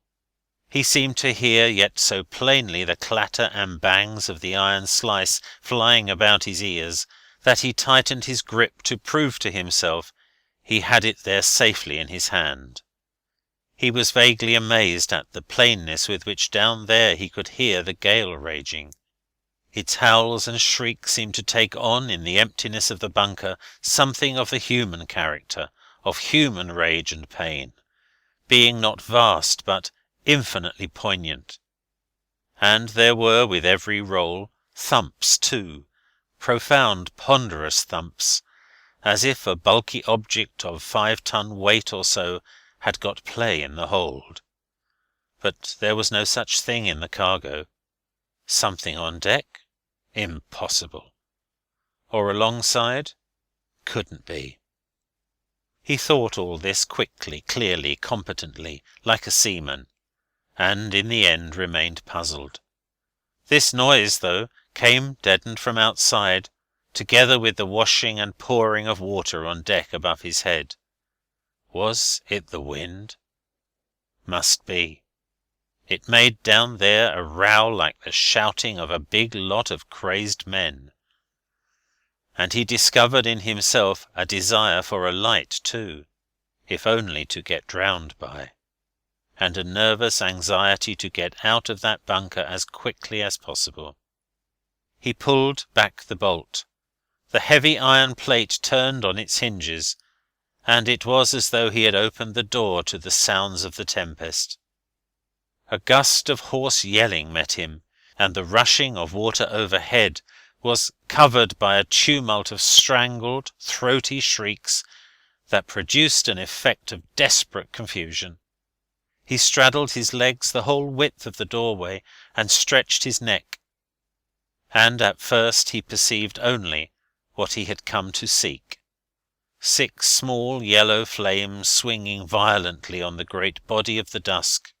It was stayed like the gallery of a mine, with a row of stanchions in the middle and cross-beams overhead, penetrating into the gloom ahead indefinitely.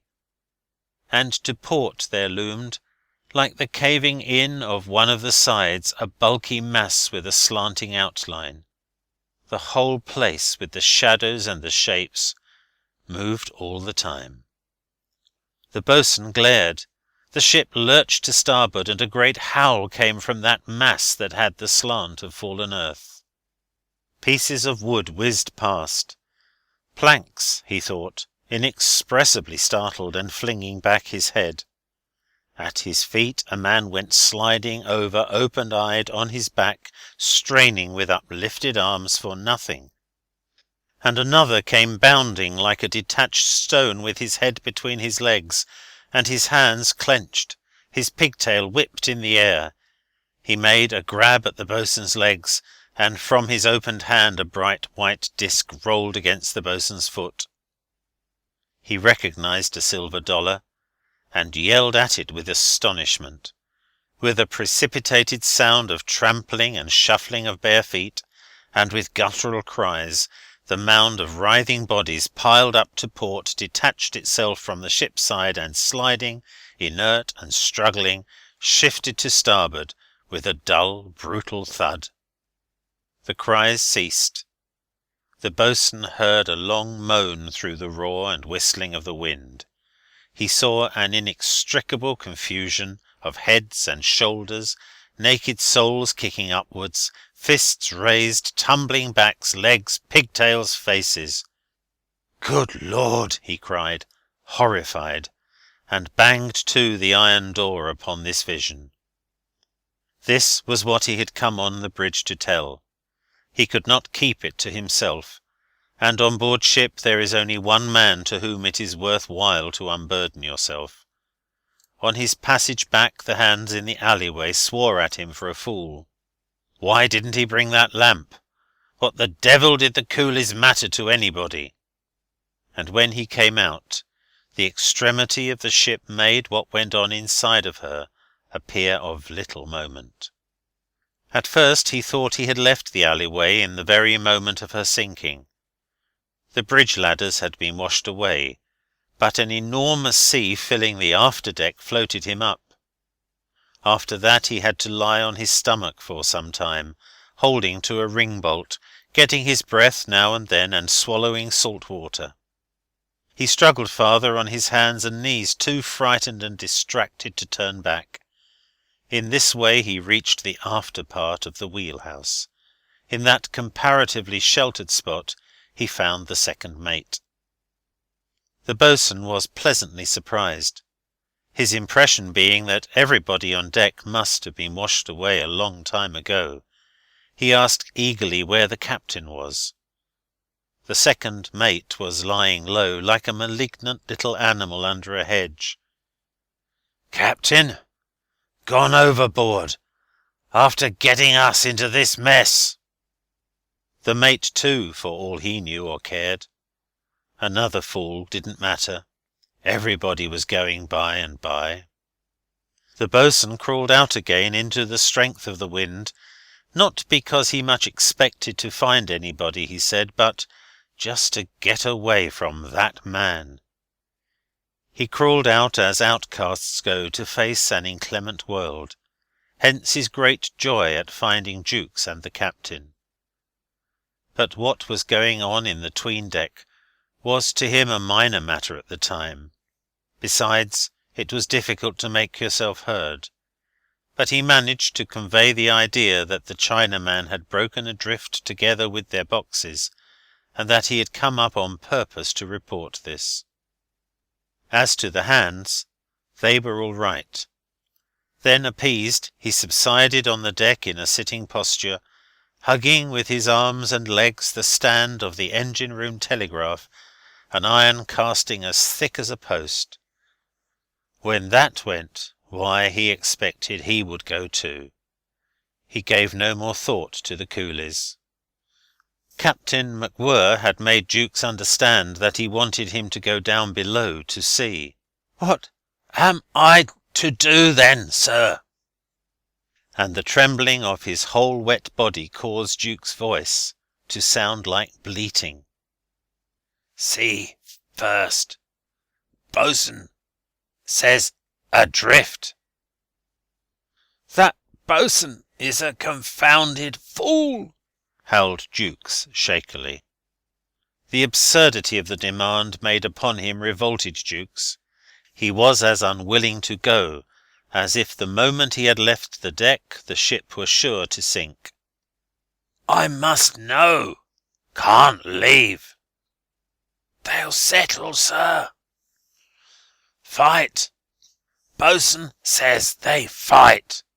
Why can't have fighting board ship. Much rather keep you here. Case I should washed overboard myself. Stop it. Some way. You see and tell me. Through engine room tube. Don't want you come up here too often. Dangerous moving about deck."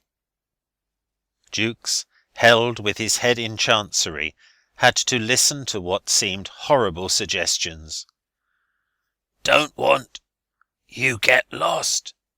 So long. Ship isn't. Route. Good man. Ship. May. Through this. All right yet." All at once Jukes understood. He would have to go. "Do you think she may?" he screamed.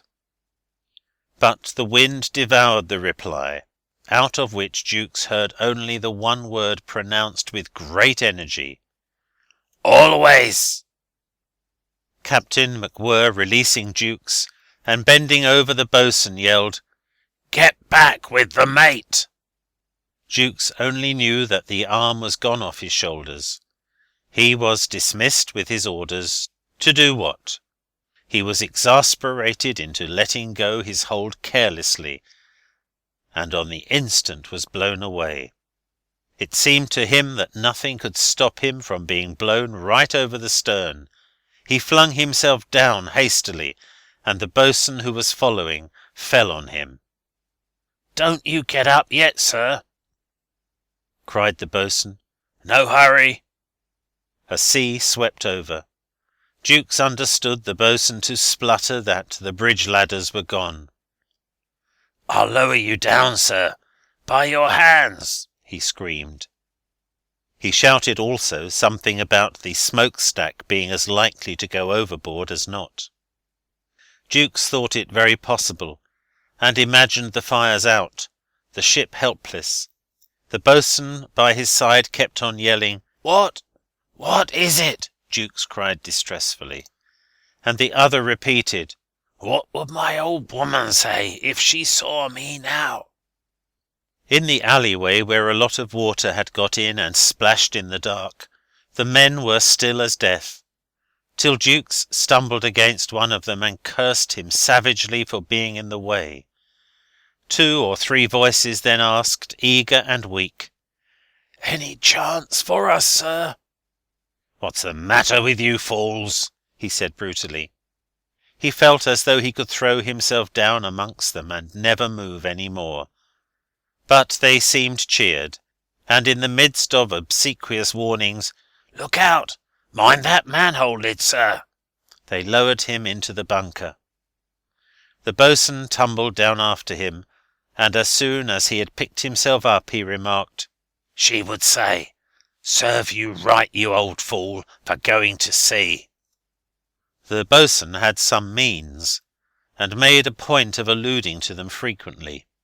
His wife, a fat woman, and 2 grown-up daughters, kept a greengrocer's shop in the East End of London. In the dark, Jukes, unsteady on his legs, listened to a faint thunderous patter. A deadened screaming went on steadily at his elbow, as it were, and from above the louder tumult of the storm descended upon these near sounds. His head swam. To him, too, in that bunker, the motion of the ship seemed novel and menacing, sapping his resolution as though he had never been afloat before. He had half a mind to scramble out again, but the remembrance of Captain MacWhirr's voice made this impossible. His orders were to go and see. What was the good of it, he wanted to know.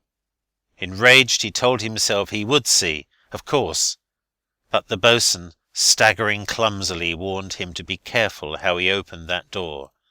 There was a blamed fight going on, and Jukes, as if in great bodily pain, desired irritably to know what the devil they were fighting for.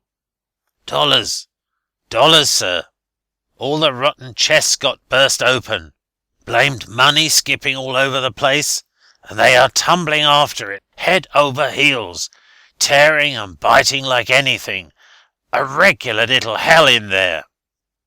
Jukes convulsively opened the door. The short boatswain peered under his arm.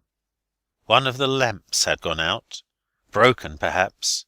Rancorous guttural cries burst loudly on their ears, and a strange panting noise, the working of all these straining beasts. A hard blow hit the side of the ship, water fell above with a stunning shock, and in the forefront of the gloom, where the air was reddish and thick, Jukes saw a head bang the deck violently, 2 thick calves waving on high, muscular arms twined round a naked body, a yellow face, open-mouthed and with a set wild stare, look up and slide away. An empty chest clattered, turning over. A man fell head first with a jump, as if lifted by a kick, and further off, indistinct, others screamed like a mass of rolling stones down a bank, thumping the deck with their feet and flourishing their arms wildly. The hatchway ladder was loaded with coolies swarming on it like bees on a branch. They hung on the steps in a crawling, stirring cluster, beating madly with their fists the underside of the battened hatch, and the headlong rush of the water above was heard in the intervals of their yelling. The ship heeled over more, and they began to drop off, first 1, then 2, then all the rest went away together, falling straight off with a great cry. Jukes was confounded. The boatswain, with gruff anxiety, begged him, "Don't you go in there, sir." The whole place seemed to twist upon itself, jumping incessantly the while, and when the ship rose to a sea, Jukes fancied that all these men would be shot upon him in a body.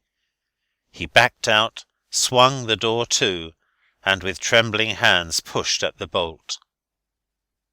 As soon as his mate had gone, Captain MacWhirr, left alone on the bridge, sidled and staggered as far as the wheelhouse.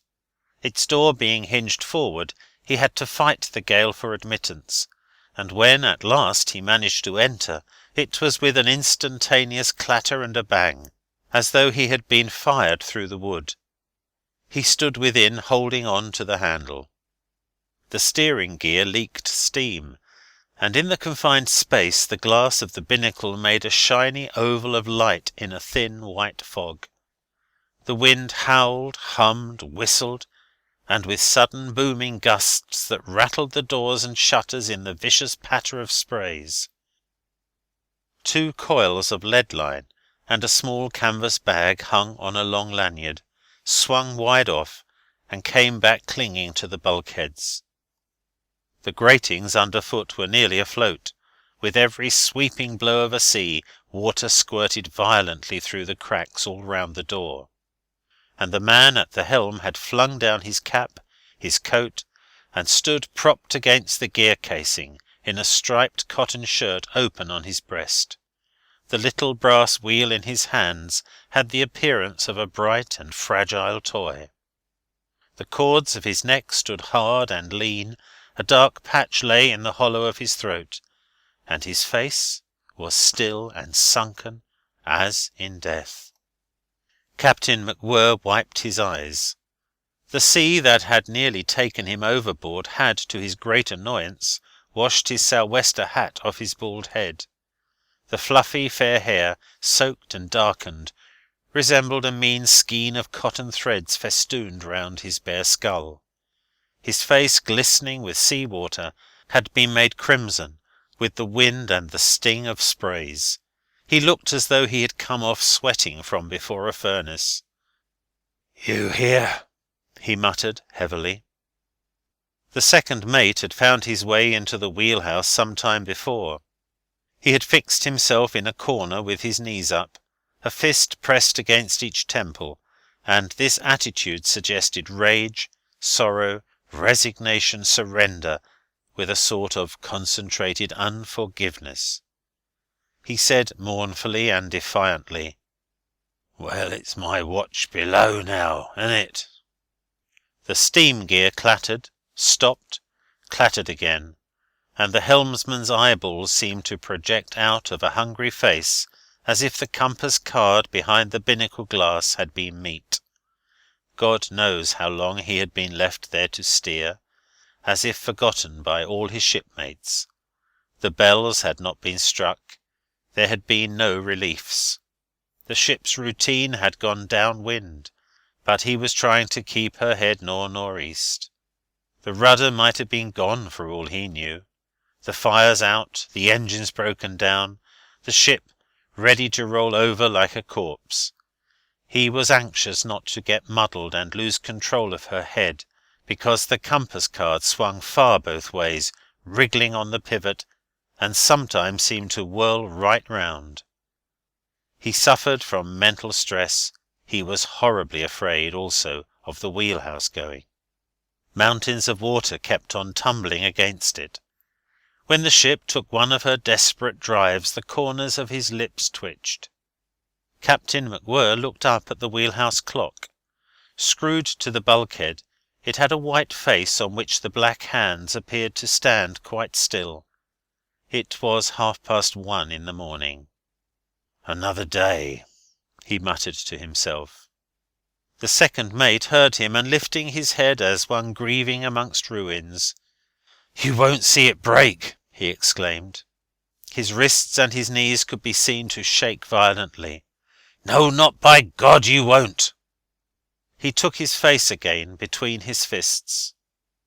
The body of the helmsman had moved slightly, but his head didn't budge on his neck, like a stone head fixed to look one way from a column. During a roll that all but took his booted legs from under him, and in the very stagger to save himself, Captain McGuire said austerely, "Don't you pay any attention to what that man says." And then, with an indefinable change of tone, very grave, he added, "He isn't on duty." The sailor said nothing. The hurricane boomed, shaking the little place, which seemed airtight, and the light of the binnacle flickered all the time. "You haven't been relieved," Captain McGuire went on, looking down. "I want you to stick to the helm, though, as long as you can. You've got the hang of her. Another man coming here might make a mess of it. Wouldn't do. No child's play. And the hands are probably busy with a job down below. Think you can?" The steering gear leapt into an abrupt short clatter, stopped smouldering like an ember, and the still man with a motionless gaze burst out, as if all the passion in him had gone into his lips. "By heaven, sir, I can steer for ever if nobody talks to me." "Oh, aye, all right." The captain lifted his eyes for the first time to the man. "Hackett." And he seemed to dismiss the matter from his mind. He stooped to the engine-room speaking-tube, blew in and bent his head. Mr. Rout below answered, and at once Captain MacWhirr put his lips to the mouthpiece. With the uproar of the gale around him, he applied alternately his lips and his ear, and the engineer's voice mounted to him, harsh, and as if out of the heat of an engagement. One of the stokers was disabled. The others had given in. The second engineer and the donkey-man were firing up. The third engineer was standing by the steam valve. The engines were being tended by hand. How was it above? "Bad enough. It mostly rests with you," said Captain MacWhirr. Was the mate down there yet? No? Well, he would be presently. Would Mr. Rout let him talk through the speaking-tube? Through the deck speaking-tube, because he, the captain, was going out again on the bridge directly. There was some trouble amongst the Chinamen. They were fighting, it seemed. Couldn't allow fighting, anyhow. Mr. Rout had gone away, and Captain MacWhirr could feel against his ear the pulsation of the engines like the beat of the ship's heart. Mr. Rout's voice down there shouted something distantly. The ship pitched headlong. The pulsation leaped with a hissing tumult, and stopped dead. Captain MacWhirr's face was impassive, and his eyes were fixed aimlessly on the crouching shape of the second mate. Again Mr. Rout's voice cried out in the depths, and the pulsating beats recommenced with slow strokes growing swifter. Mr. Rout had returned to the tube. "It doesn't matter much what they do," he said hastily, and then with irritation, "She takes those dives as if she never meant to come up again." "Awful sea," said the captain's voice from above. "Don't let me drive her under," barked Solomon Rout up the pipe. "Dark and rain. Can't see what's coming," uttered the voice. "Must keep her moving. Enough to steer, and chance it," it went on to state distinctly. "I am doing as much as I dare. We are getting smashed up a good deal up here," proceeded the voice mildly.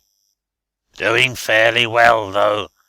Of course, if the wheelhouse should go—" Mr. Rout, bending an attentive ear, muttered peevishly something under his breath. But the deliberate voice up there became animated to ask, "Jukes turned up yet?" Then, after a short wait, "I wish he would bear a hand. I want him to be done and come up here in case of anything, to look after the ship. I am all alone. The second mate's lost." "What?" shouted Mr. Rout into the engine-room, taking his head away. Then up the tube he cried, "Gone overboard?" and clapped his ear to. "Lost his nerve," the voice from above continued in a matter-of-fact tone. "Damned awkward circumstance."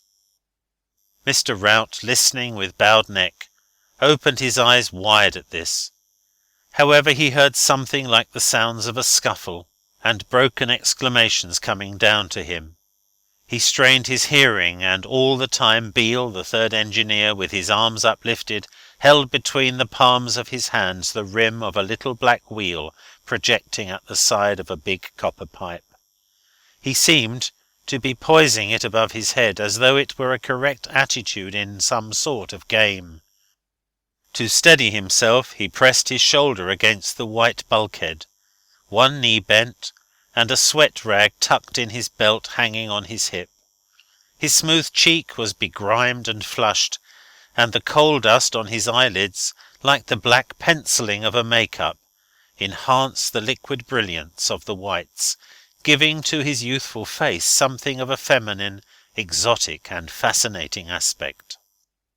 When the ship pitched, he would with hasty movements of his hand screw hard at the little wheel. "Gone crazy," began the captain's voice suddenly in the tube. "Rushed at me just now. Had to knock him down. This minute. You heard, Mr. Rout?" "The devil!" muttered Mr. Rout. "Look out, Beale!" His shout rang out like the blast of a warning trumpet between the iron walls of the engine-room. Painted white, they rose high into the dusk of the skylight, sloping like a roof, and the whole lofty space resembled the interior of a monument, divided by floors of iron grating, with lights flickering at different levels, and a mass of gloom lingering in the middle within the columnar stir of machinery under a motionless swelling of the cylinders. A loud and wild resonance, made up of all the noises of the hurricane, dwelt in the still warmth of the air. There was in it the smell of hot metal, of oil, and a slight mist of steam. The blows of the sea seemed to traverse it in an unringing, stunning shock from side to side. Gleams like pale long flames trembled upon the polish of metal.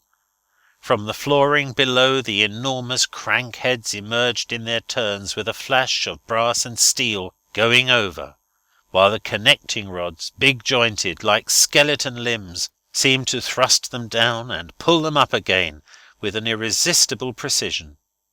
And deep in the half-light, other rods dodged deliberately to and fro, crossheads nodded, discs of metal rubbed smoothly against each other, slow and gentle, in a commingling of shadows and gleams.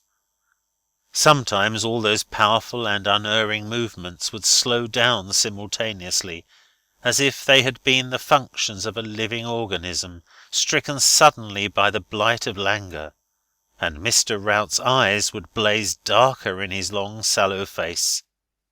He was fighting this fight in a pair of carpet slippers. A short shiny jacket barely covered his loins, and his white wrists protruded far out of the tight sleeves, as though the emergency had added to his stature, had lengthened his limbs, augmented his pallor, hollowed his eyes. He moved, climbing high up, disappearing low down, with a restless, purposeful industry, and when he stood still, holding the guard-rail in front of the starting gear, he would keep glancing to the right, at the steam gauge, at the water gauge, fixed upon the white wall in the light of a swinging lamp.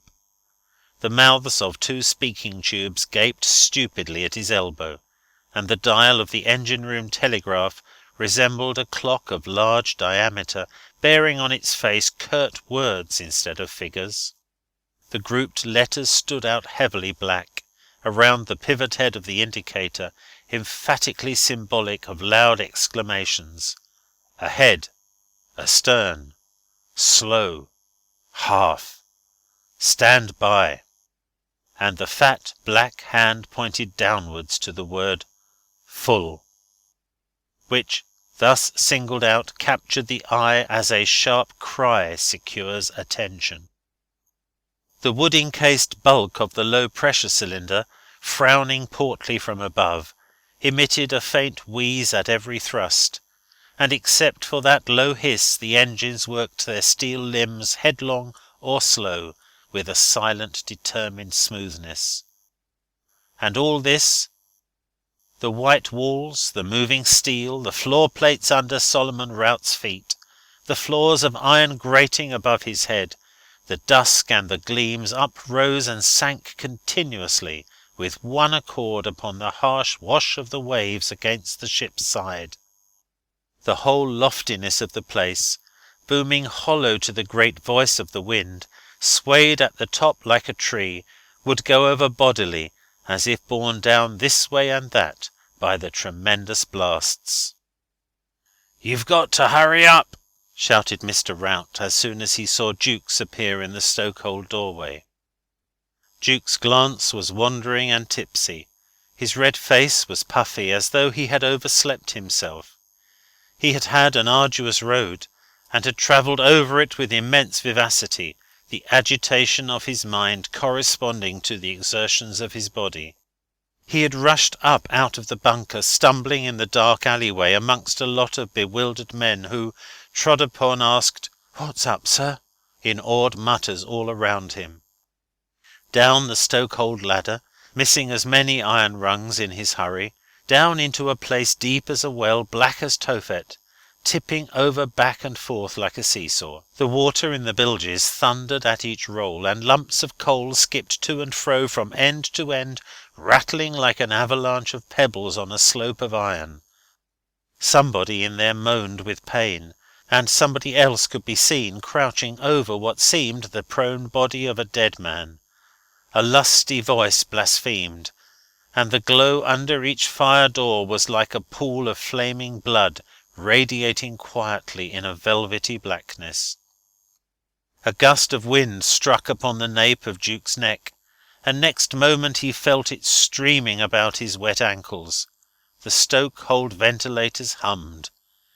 In front of the 6 fire doors 2 wild figures, stripped to the waist, staggered and stooped, wrestling with heavy shovels. "Hello! Plenty of draught now!" yelled the second engineer at once, as though he had been all the time looking out for Jukes. The donkey man, a dapper little chap with a dazzling fair skin and a tiny gingery moustache, worked in a sort of mute transport. They were keeping a full head of steam, and a profound rumbling as of an empty furniture van trotting over a bridge made a sustained bass to all the other noises of the place. "Blowing off all the time," went on yelling the second, with a sound as of 100 scoured saucepans. The orifice of a ventilator spat upon his shoulder a sudden gush of sea-water, and he volleyed a stream of curses upon all things on earth, including his own soul, ripping and raving, and all the time attending to his business.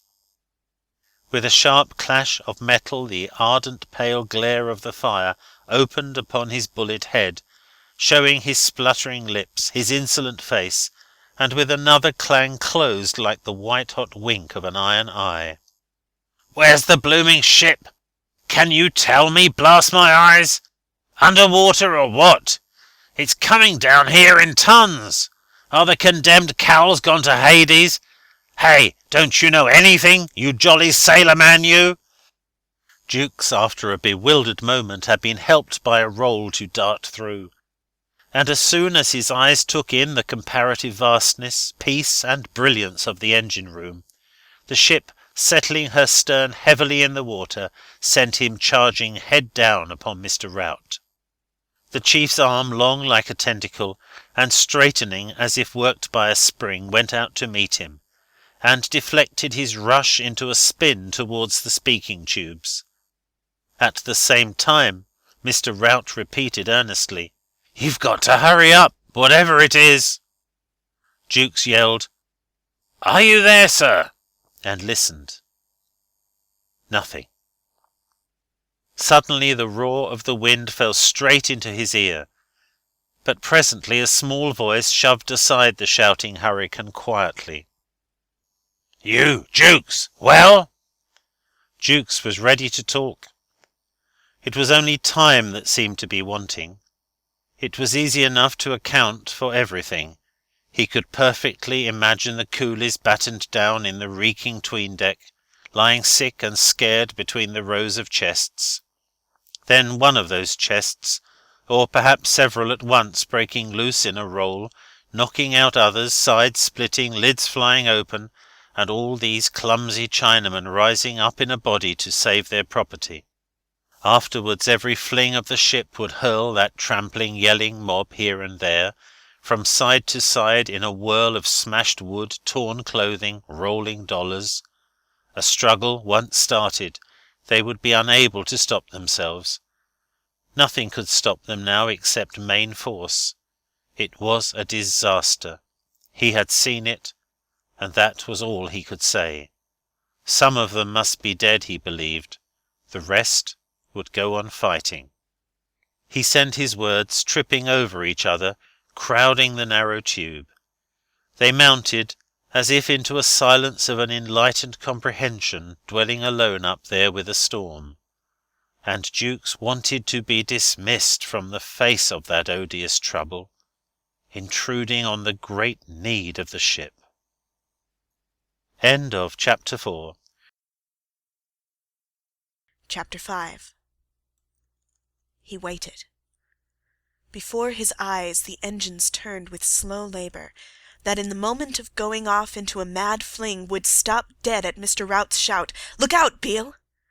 They paused in an intelligent immobility, stilled in mid-stroke, a heavy crank arrested on the cant as if conscious of danger and the passage of time. Then, with a "Now then" from the chief, and the sound of breath expelled through clenched teeth, they would accomplish the interrupted revolution, and begin another. There was the prudent sagacity of wisdom, and the deliberation of enormous strength in their movements. This was their work, this patient coaxing of a distracted ship over the fury of the waves and into the very eye of the wind. At times Mr. Rout's chin would sink on his breast, and he watched them with knitted eyebrows, as if lost in thought. The voice that kept the hurricane out of Jukes's ear began, "Take the hands with you," and left off unexpectedly. "What could I do with them, sir?" A harsh, abrupt, imperious clang exploded suddenly. The 3 pairs of eyes flew up to the telegraph dial to see the hand jump from full to stop, as if snatched by a devil. And then these 3 men in the engine-room had the intimate sensation of a check upon the ship, of a strange shrinking, as if she had gathered herself for a desperate leap. "Stop her!" bellowed Mr. Rout. Nobody, not even Captain McGuire, who alone on deck had caught sight of a white line of foam coming on at such a height that he couldn't believe his eyes, nobody was to know the steepness of that sea, and the awful depth of the hollow the hurricane had scooped out behind the running wall of water. It raced to meet the ship, and with a pause, as of girding the loins, the Nan-Shan lifted her bows and leaped. The flames in all the lamps sank, darkening the engine-room. One went out. With a tearing crash and a swirling, raving tumult, tons of water fell upon the deck, as though the ship had darted under the foot of a cataract. Down there they looked at each other, stunned. "Swept from end to end, by God!" bawled Jukes. She dipped into the hollow straight down, as if going over the edge of the world. The engine-room toppled forward menacingly, like the inside of a tower nodding in an earthquake. An awful racket of iron things falling came from the stokehold. She hung on this appalling slant long enough for Beale to drop on his hands and knees and begin to crawl, as if he meant to fly on all 4s out of the engine-room, and for Mr. Rout to turn his head slowly, rigid, cavernous, with the lower jaw dropping. Jukes had shut his eyes, and his face in a moment became hopelessly blank and gentle, like the face of a blind man. At last she rose slowly, staggering as if she had to lift a mountain with her bows. Mr. Rout shut his mouth. Jukes blinked, and little Beale stood up hastily. "Another one like this, and that's the last of her," cried the chief. He and Jukes looked at each other, and the same thought came into their heads. The captain! Everything must have been swept away, steering gear gone, ship like a log, all over directly. "Rush!" ejaculated Mr. Rout thickly, glaring with enlarged, doubtful eyes at Jukes, who answered him by an irresolute glance. The clang of the telegraph gong soothed them instantly. The black hand dropped in a flash from stop to full. "Now then, Beale!" cried Mr. Rout. The steam hissed low, the piston rods slid in and out. Jukes put his ear to the tube. The voice was ready for him. It said, "Pick up all the money. Bear a hand now, I'll want you up here." And that was all. "Sir?" called up Jukes. There was no answer. He staggered away like a defeated man from the field of battle. He had got, in some way or other, a cut above his left eyebrow, a cut to the bone. He was not aware of it in the least. Quantities of the China Sea, large enough to break his neck for him, had gone over his head, had cleaned, washed, and salted the wound. It did not bleed, but only gaped red, and this gash over the eye, his dishevelled hair, the disorder of his clothes, gave him the aspect of a man worsted in a fight with fists. "Got to pick up the dollars?" He appealed to Mr. Rout, smiling pitifully at random. "What's that?" asked Mr. Rout wildly. "Pick up—" "I don't care." Then, quivering in every muscle, but with an exaggeration of paternal tone, "Go away now, for God's sake. You deck people'll drive me silly. There's that second mate been going for the old man. Don't you know? You fellows are going wrong for want of something to do." At these words Jukes discovered in himself the beginnings of anger. Want of something to do, indeed. Full of hot scorn against the chief, he turned to go the way he had come. In the stokehold the plump donkeyman toiled with his shovel mutely, as if his tongue had been cut out, but the second was carrying on like a noisy, undaunted maniac, who had preserved his skill in the art of stoking under a marine boiler. "Hullo, you wandering officer! Hey, can't you get some of your slush-slingers to wind up a few of them ashes? I'm getting choked with them here. Curse it! Hullo! Hey, remember the articles? Sailors and firemen to assist each other. Hey, do you hear?" Jukes was climbing out frantically, and the other, lifting up his face after him, howled, "Can't you speak? What are you poking about here for? What's your game, anyhow?" A frenzy possessed Jukes. By the time he was back among the men in the darkness of the alleyway, he felt ready to wring all their necks at the slightest sign of hanging back. The very thought of it exasperated him. He couldn't hang back, and they shouldn't. The impetuosity with which he came amongst them carried them along. They had already been excited and startled at all his comings and goings, by the fierceness and rapidity of his movements, and more felt than seen in his rushes he appeared formidable, busied with matters of life and death that brooked no delay. At his first word he heard them drop into the bunker one after another, obediently, with heavy thumps. They were not clear as to what would have to be done. "What is it? What is it?" they were asking each other. The bo'sun tried to explain. The sounds of a great scuffle surprised them, and the mighty shocks, reverberating awfully in the black bunker, kept them in mind of their danger. When the bo'sun threw open the door, it seemed that an eddy of the hurricane, stealing through the iron sides of the ship, had set all these bodies whirling like dust. There came to them a confused uproar, a tempestuous tumult, a fierce mutter, gusts of screams dying away, and the tramping of feet mingling with the blows of the sea. For a moment they glared amazed, blocking the doorway. Jukes pushed through them brutally. He said nothing, and simply darted in. Another lot of coolies on the ladder, struggling suicidally to break through the battened hatch to a swamped deck, fell off as before, and he disappeared under them like a man overtaken by a landslide. The bo'sun yelled excitedly, "Come along! Get the mate out! He'll be trampled to death! Come on!" They charged in, stamping on breasts, on fingers, on faces, catching their feet in heaps of clothing, kicking broken wood. But before they could get hold of him, Jukes emerged waist-deep in a multitude of clawing hands.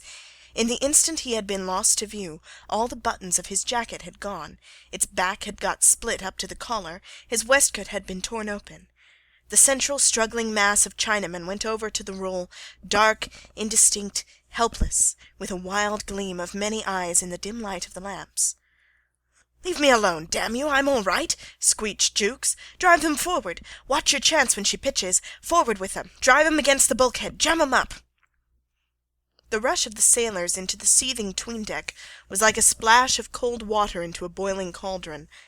The commotion sank for a moment. The bulk of Chinamen were locked in such a compact scrimmage that, linking their arms and aided by an appalling dive of the ship, the seamen sent it forward in one great shove like a solid block. Behind their backs, small clusters and loose bodies tumbled from side to side. The bo'sun performed prodigious feats of strength. With his long arms open and each great paw clutching at a stanchion, he stopped the rush of 7 entwined Chinamen rolling like a boulder. His joints cracked. He said, "Ha!" and they flew apart. But the carpenter showed the greater intelligence. Without saying a word to anybody, he went back into the alleyway to fetch several coils of cargo gear he had seen there, chain and rope. With these lifelines were rigged. There was really no resistance. The struggle, however it began, had turned into a scramble of blind panic. If the coolies had started up after their scattered dollars, they were by that time fighting only for their footing. They took each other by the throat merely to save themselves from being hurled about. Whoever got a hold anywhere would kick at the others who caught at his legs and hung on, till a roll sent them flying together across the deck. The coming of the white devils was a terror. Had they come to kill? The individuals torn out of the ruck became very limp in the seamen's hands. Some, dragged aside by the heels, were passive like dead bodies with open, fixed eyes. Here and there a coolie would fall on his knees as if begging for mercy. Several, whom the excess of fear made unruly, were hit with hard fists between the eyes, and cowered, while those who were hurt submitted to rough handling, blinking rapidly without a plaint. Faces streamed with blood. There were raw places on the shaven heads, scratches, bruises, torn wounds, gashes. The broken porcelain out of the chests was mostly responsible for the latter. Here and there a Chinaman, wild-eyed, with his tail unplaited, nursed a bleeding soul. They had been ranged closely, after having been shaken into submission, cuffed a little to allay excitement, addressed in gruff words of encouragement that sounded like promises of evil. They sat on the deck in ghastly drooping rows, and at the end the carpenter, with 2 hands to help him, moved busily from place to place, setting taut and hitching the lifelines. The boatswain, with 1 leg and 1 arm embracing a stanchion, struggled with a lamp pressed to his breast, trying to get a light, and growling all the time like an industrious gorilla. The figures of seamen stooped repeatedly, with the movements of gleaners, and everything was being flung into the bunker, clothing, smashed wood, broken china, and the dollars, too, gathered up in men's jackets.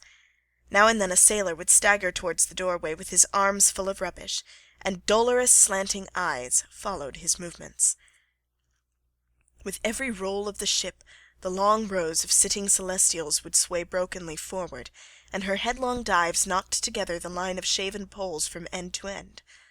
When the wash of water rolling on the deck died away for a moment, it seemed to Jukes, yet quivering from his exertions, that in his mad struggle down there he had overcome the wind somehow, that a silence had fallen upon the ship, a silence in which the sea struck thunderously at her sides. Everything had been cleared out of the 'tween-deck, all the wreckage, as the men said.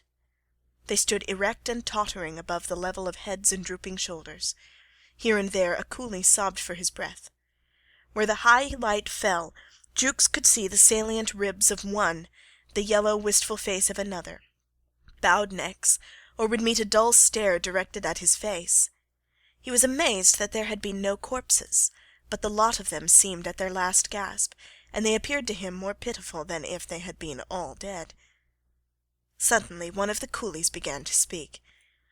The light came and went on his lean, straining face. He threw up his head like a baying hound. From the bunker came the sounds of knocking and the tinkle of some dollars rolling loose. He stretched out his arm. His mouth yawned black, and the incomprehensible guttural hooting sounds that did not seem to belong to a human language penetrated Jukes with a strange emotion, as if a brute had tried to be eloquent. 2 more started mouthing what seemed to Jukes fierce denunciations. The others stirred with grunts and growls. Jukes ordered the hands out of the 'tween-decks hurriedly. He left last himself, backing through the door, while the grunts rose to a loud murmur and hands were extended after him as after a malefactor. The boatswain shot the bolt, and remarked uneasily, "Seems as if the wind had dropped, sir." The seamen were glad to get back into the alleyway. Secretly each of them thought that at the last moment he could rush out on deck, and that was a comfort. There is something horribly repugnant in the idea of being drowned under a deck. Now they had done with the Chinaman, they again became conscious of the ship's position. Jukes, on coming out of the alleyway, found himself up to the neck in the noisy water. He gained the bridge, and discovered he could detect obscure shapes as if his sight had become preternaturally acute. He saw faint outlines. They recalled not the familiar aspect of the Nan-Shan, but something remembered, an old dismantled steamer he had seen years ago rotting on a mudbank. She recalled that wreck. There was no wind, not a breath, except the faint currents created by the lurches of the ship. The smoke tossed out of the funnel was settling down upon her deck. He breathed it as he passed forward. He felt the deliberate throb of the engines, and heard small sounds that seemed to have survived the great uproar, the knocking of broken fittings, the rapid tumbling of some piece of wreckage on the bridge. He perceived dimly the squat shape of his captain holding on to a twisted bridge-rail, motionless and swaying as if rooted to the planks. The unexpected stillness of the air oppressed Jukes.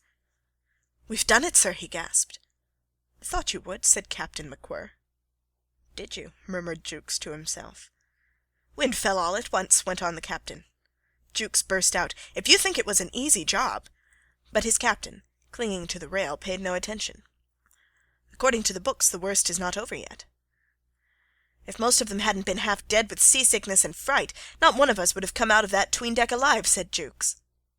"Had to do what's fair by them," mumbled McWhirr stolidly. "You don't find everything in books." "Why, I believe they would have risen on us if I hadn't ordered the hands out of that pretty quick," continued Jukes with warmth. After the whisper of their shouts, their ordinary tones, so distinct, rang out very loud to their ears in the amazing stillness of the air. It seemed to them they were talking in a dark and echoing vault. Through a jagged aperture in the dome of clouds the light of a few stars fell upon the black sea, rising and falling confusedly. Sometimes the head of a watery cone would topple on board and mingle with the rolling flurry of foam on the swamp deck, and the Nan-Shan wallowed heavily at the bottom of a circular cistern of clouds. This ring of dense vapours, gyrating madly round the calm of the centre, encompassed the ship like a motionless and unbroken wall of an aspect inconceivably sinister. Within, the sea, as if agitated by an internal commotion, leaped in peaked mounds that jostled each other, slapping heavily against her sides, and a low moaning sound, the infinite plaint of the storm's fury, came from beyond the limits of the menacing calm. Captain MacWhirr remained silent, and Jukes's ready ear caught suddenly the faint, long-drawn roar of some immense wave rushing unseen under that thick blackness, which made the appalling boundary of his vision. "Of course," he started resentfully, "they thought we had caught at the chance to plunder them. Of course. You said pick up the money. Easier said than done. They couldn't tell what was in our heads. We came in smash right into the middle of them.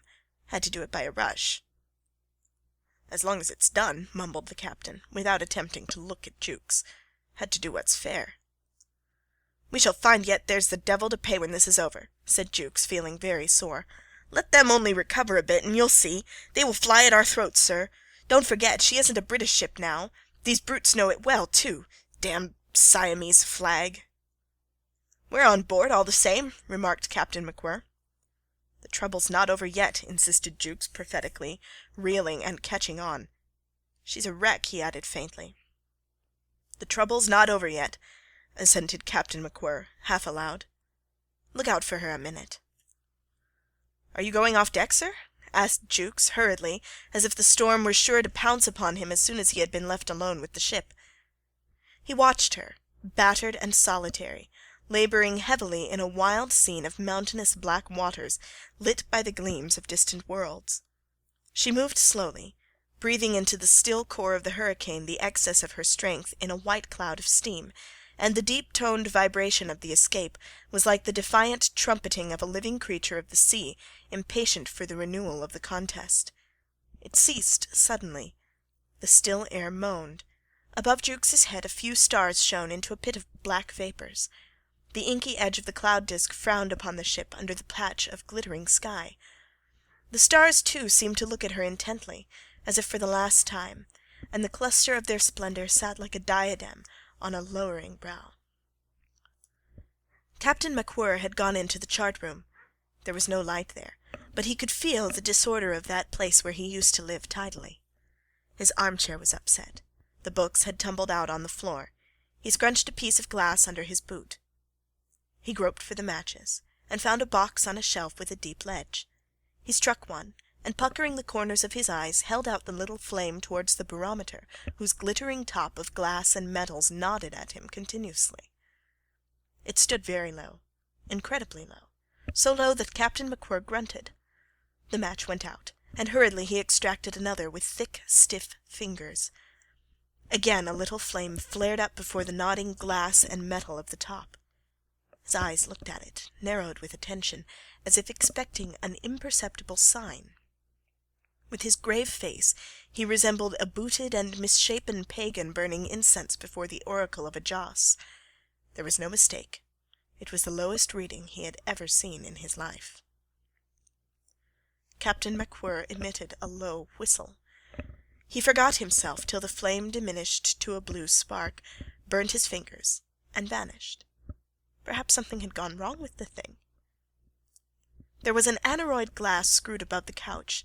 He turned that way, struck another match, and discovered the white face of the other instrument looking at him from the bulkhead, meaningly, not to be gainsaid, as though the wisdom of men were made unerring by the indifference of matter. There was no room for doubt now. Captain MacWhirr pshawed at it, and threw the match down. The worst was to come, then, and if the books were right, this worst would be very bad. The experience of the last 6 hours had enlarged his conception of what heavy weather could be like. "It'll be terrific," he pronounced mentally. He had not consciously looked at anything by the light of the matches except at the barometer, and yet somehow he had seen that his water bottle and the 2 tumblers had been flung out of their stand. It seemed to give him a more intimate knowledge of the tossing the storm had gone through. I wouldn't have believed it, he thought. And his table had been cleared too. His rulers, his pencils, the inkstand, all the things that had their safe appointed places. They were gone, as if a mischievous hand had plucked them out one by one and flung them on the wet floor.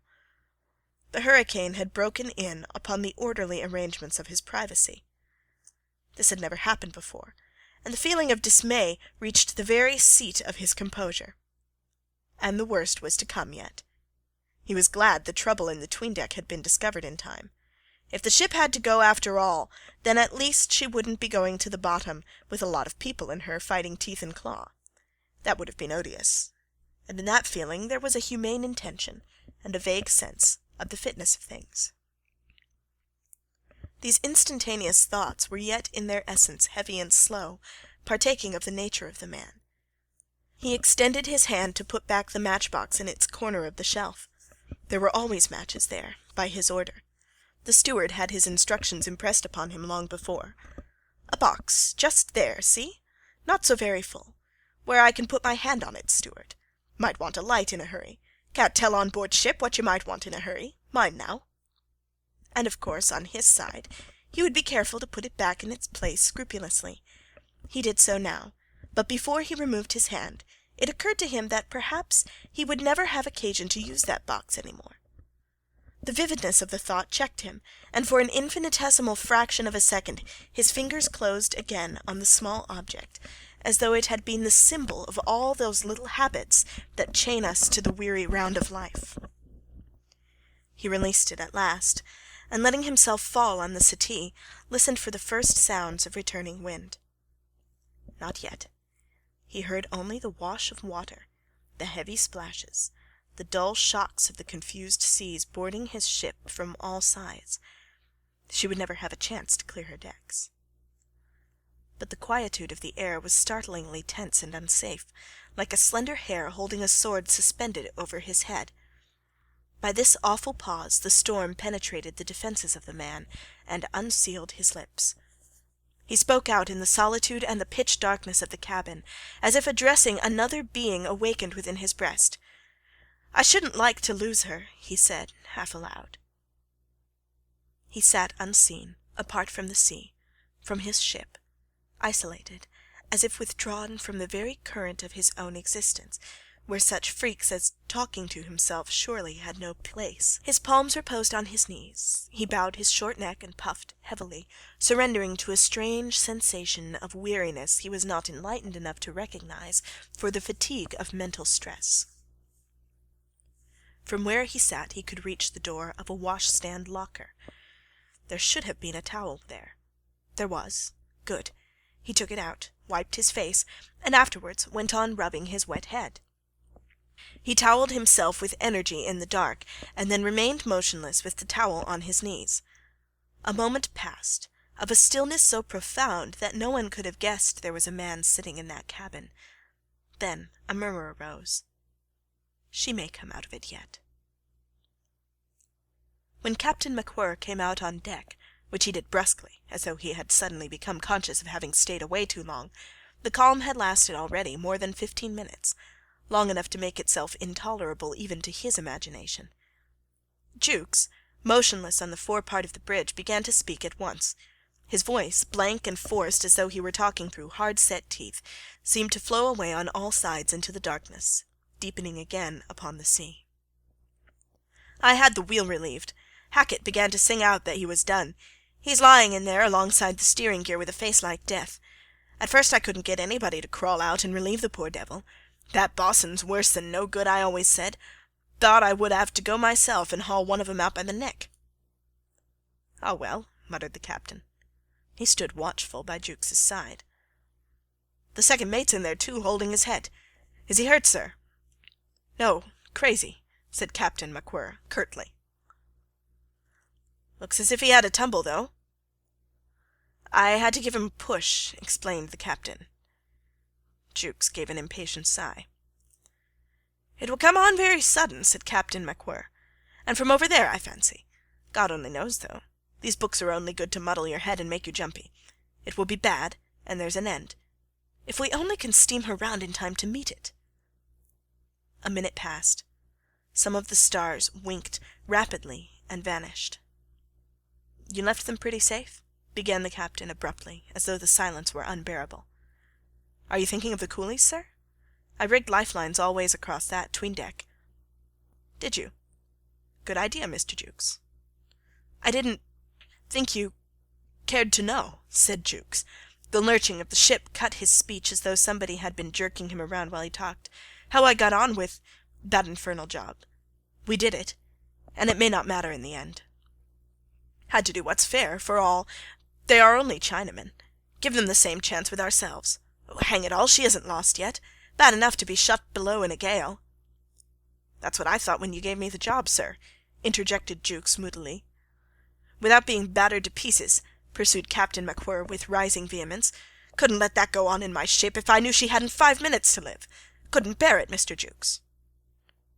A hollow, echoing noise, like that of a shout rolling in a rocky chasm, approached the ship and went away again. The last star, blurred, enlarged, as if returning to the fiery mist of its beginning, struggled with the colossal depth of blackness hanging over the ship, and went out. "Now for it!" muttered Captain MacWhirr.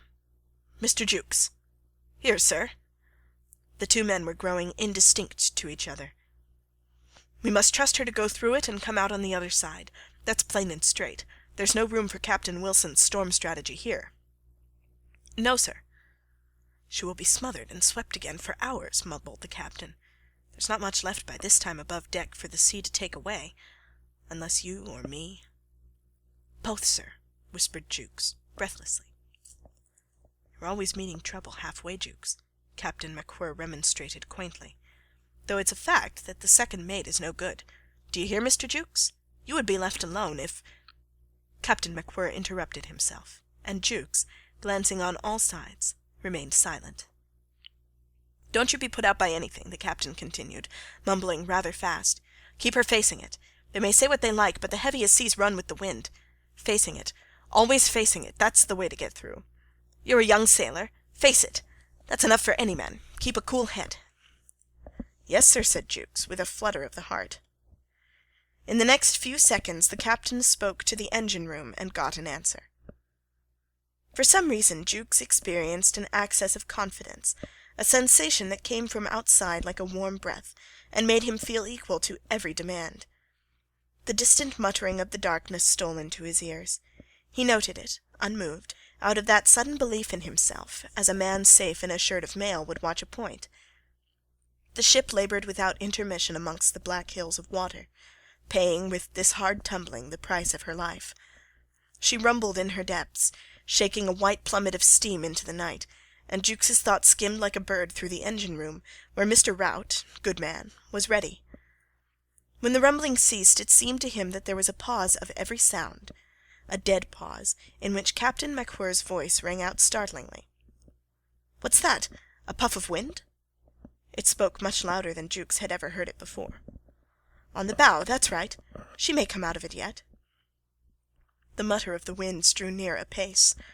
In the forefront could be distinguished a drowsy waking plaint passing on, and far off the growth of a multiple clamour, marching and expanding. There was the throb as of many drums in it, a vicious rushing note, and like the chant of a tramping multitude. Jukes could no longer see his captain distinctly. The darkness was absolutely piling itself upon the ship. At most he made out movements, a hint of elbows spread out, of a head thrown up. Captain MacWhirr was trying to do up the top button of his oilskin coat with unwonted haste. The hurricane, with its power to madden the seas, to sink ships, to uproot trees, to overturn strong walls and dash the very birds of the air to the ground, had found this taciturn man in its path, and, doing its utmost, had managed to wring out a few words. Before the renewed wrath of winds swooped on his ship, Captain MacWhirr was moved to declare, in a tone of vexation, as it were, "I wouldn't like to lose her." He was spared that annoyance. End of chapter 5. Chapter 6. On a bright sunny day, with the breeze chasing her smoke far ahead, the Nanshan came to Foochow. Her arrival was at once noticed on shore, and the seamen in harbour said, "Look, look at that steamer. What's that? Siamese, isn't she? Just look at her." She seemed indeed to have been used as a running target for the secondary batteries of a cruiser. A hail of minor shells could not have given her upper works more broken, torn, and devastated aspect. She had about her the worn, weary air of ships coming from far ends of the world, and indeed with truth, for in her short passage she had been very, very far, sighting, verily, even the coast of the great beyond, whence no ship ever returns to give up her crew to the dust of the earth. She was encrusted and grey with salt to the trucks of her mast and to the tops of her funnel, as though, as some facetious seaman said, the crowd on board had fished her out somewhere from the bottom of the sea and brought her in here for salvage. And further, excited by the felicity of his own wit, he offered to give £5 for her, as she stands. Before she had been quite an hour at rest, a meagre little man with a red-tipped nose and a face cast in an angry mould landed from a sampan on the quay of the foreign concession, and incontinently turned to shake his fist at her. A tall individual with legs much too thin for a rotund stomach, and with watery eyes, strolled up and remarked, "Just left her, eh? Quick work." He wore a soiled suit of blue flannel, with a pair of dirty cricketing shoes.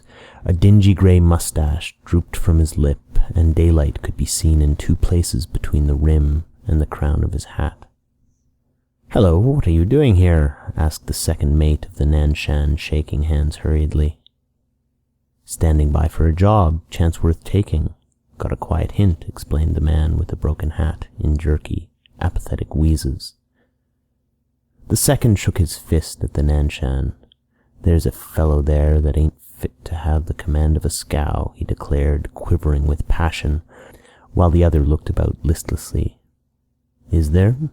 But he caught sight on the quay of a heavy seaman's chest, painted brown under a fringed sailcloth cover and lashed with new manila line.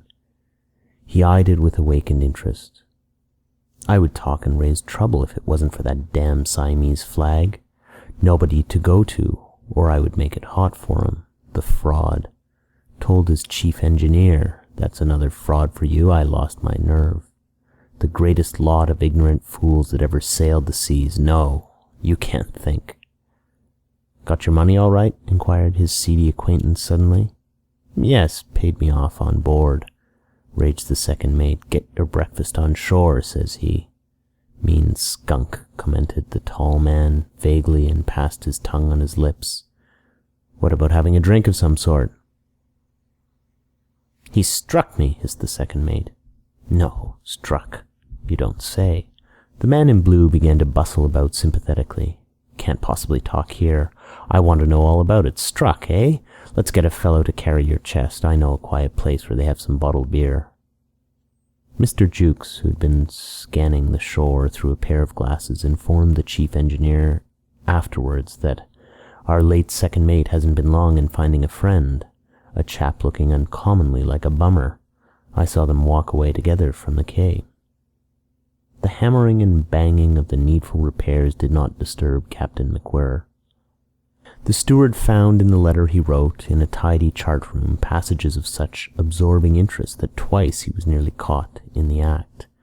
But Mrs. McGuire, in the drawing-room of the 40-pound house, stifled a yawn, perhaps out of self-respect, for she was alone. She reclined in a plush-bottomed and gilt hammock chair near a tiled fireplace, with Japanese fans on the mantel and a glow of coals in the grate. Lifting her hands, she glanced wearily here and there into the many pages. It was not her fault they were so prosy, so completely uninteresting, from "My darling wife" at the beginning to "Your loving husband" at the end. She couldn't be really expected to understand all these ship affairs. She was glad, of course, to hear from him, but she had never asked herself why precisely. They are called typhoons. The mate did not seem to like it, not in books, couldn't think of letting it go on. The paper rustled sharply. A calm that lasted more than 20 minutes, she read perfunctorily, and the next words her thoughtless eyes caught on the top of another page were, "See you and the children again." She had a movement of impatience. He was always thinking of coming home. He had never had such a good salary before. What was the matter now? It did not occur to her to turn back over leaf to look. She would have found it recorded there that between 4 and 6 a.m. on December 25th, Captain McGuire did actually think that his ship could not possibly live another hour in such a sea, and that he would never see his wife and children again. Nobody was to know this. His letters got mislaid so quickly. Nobody whatever but the steward, who had been greatly impressed by that disclosure. So much so that he tried to give the cook some idea of the narrow squeak we all had by saying solemnly, "The old man himself had a damn poor opinion of our chance." "How do you know?" asked contemptuously the cook, an old soldier. "He hasn't told you, maybe?" "Well, he did give me a hint to that effect," the steward brazened it out. "Get along with you. He'll be coming to tell me next," jeered the old cook over his shoulder. Mrs. McGuire glanced farther on the alert. Do what's fair, miserable objects, only 3 with a broken leg each in one. Thought had better keep the matter quiet. Hoped to have done the fair thing. She let fall her hands. No, there was nothing more about coming home. Must have been merely expressing a pious wish. Mrs. McGuire's mind was set at ease, and a black marble clock, priced by the local jeweller at £3, 18 shillings, 6 pence, had a discreet stealthy tick. The door flew open and a girl in the long-legged, short-frocked period of existence flung into the room. A lot of colourless, rather lanky hair was scattered over her shoulders. Seeing her mother, she stood still and directed her pale, prying eyes upon the letter. "From father," murmured Mrs. McGuire. "What have you done with your ribbon?" The girl put her hands up to her head and pouted. "He's well," continued Mrs. McGuire languidly. "At least I think so. He never says." She had a little laugh. The girl's face expressed a wandering indifference, and Mrs. McGuire surveyed her with a fond pride. "Go and get your hat," she said after a while. "I'm going out to do some shopping. There's a sale at Linham's." "Oh, how jolly," uttered the child impressively, in unexpectedly grave, vibrating tones, and bounded out of the room. It was a fine afternoon with grey sky and dry sidewalks. Outside the draper's, Mrs. McGuire smiled upon a woman in a black mantle of generous proportions, armoured in jet and crowned with flowers blooming falsely above a bilious, matronly countenance. They broke into a swift little babble of greetings and exclamations, both together, very hurried, as if the street were ready to yawn open and swallow all that pleasure before it could be expressed. Behind them the high glass doors were kept on the swing. People couldn't pass. Men stood aside waiting patiently, and Lydia was absorbed in poking the end of her parasol between the stone flags. Mrs. McGuire talked rapidly. "Thank you very much. He's not coming home yet. Of course it's very sad to have him away, but it's such a comfort to know he keeps so well." Mrs. McGuire drew breath. "The climate there agrees with him," she added beamingly, as if poor McGuire had been away touring in China for the sake of his health. Neither was the chief engineer coming home yet. Mr. Rout knew too well the value of a good billet. "Solomon says wonders will never cease," cried Mrs. Rout joyously at the old lady in her armchair by the fire. Mr. Rout's mother moved slightly, her withered hands lying in the black half-mittens on her lap. The eyes of the engineer's wife fairly danced on the paper. "That captain of the ship he is in, a rather simple man, you remember, mother, has done something rather clever, Solomon says." Yes, my dear, said the old woman meekly, sitting with bowed silvery head, and that air of inward stillness characteristic of very old people who seem lost in watching the last flickers of life. I think I remember. Solomon Rout, old Saul, Father Saul, the chief Rout good man, Mr. Rout, the condescending and paternal friend of youth, had been the baby of her many children, all dead by this time, and she remembered him best as a boy of 10, long before he went away to serve his apprenticeship in some great engineering works in the north. She had seen so little of him since. She had gone through so many years that she had now to retrace her steps very far back to recognize him plainly in the mist of time. Sometimes it seemed that her daughter-in-law was talking of some strange man. Mrs. Rout, Jr. was disappointed. She turned the page. How provoking. He doesn't say what it is. Says I couldn't understand how much there was in it. Fancy. What could it be so very clever? What a wretched man not to tell us. She read on without further remark soberly, and at last sat looking into the fire.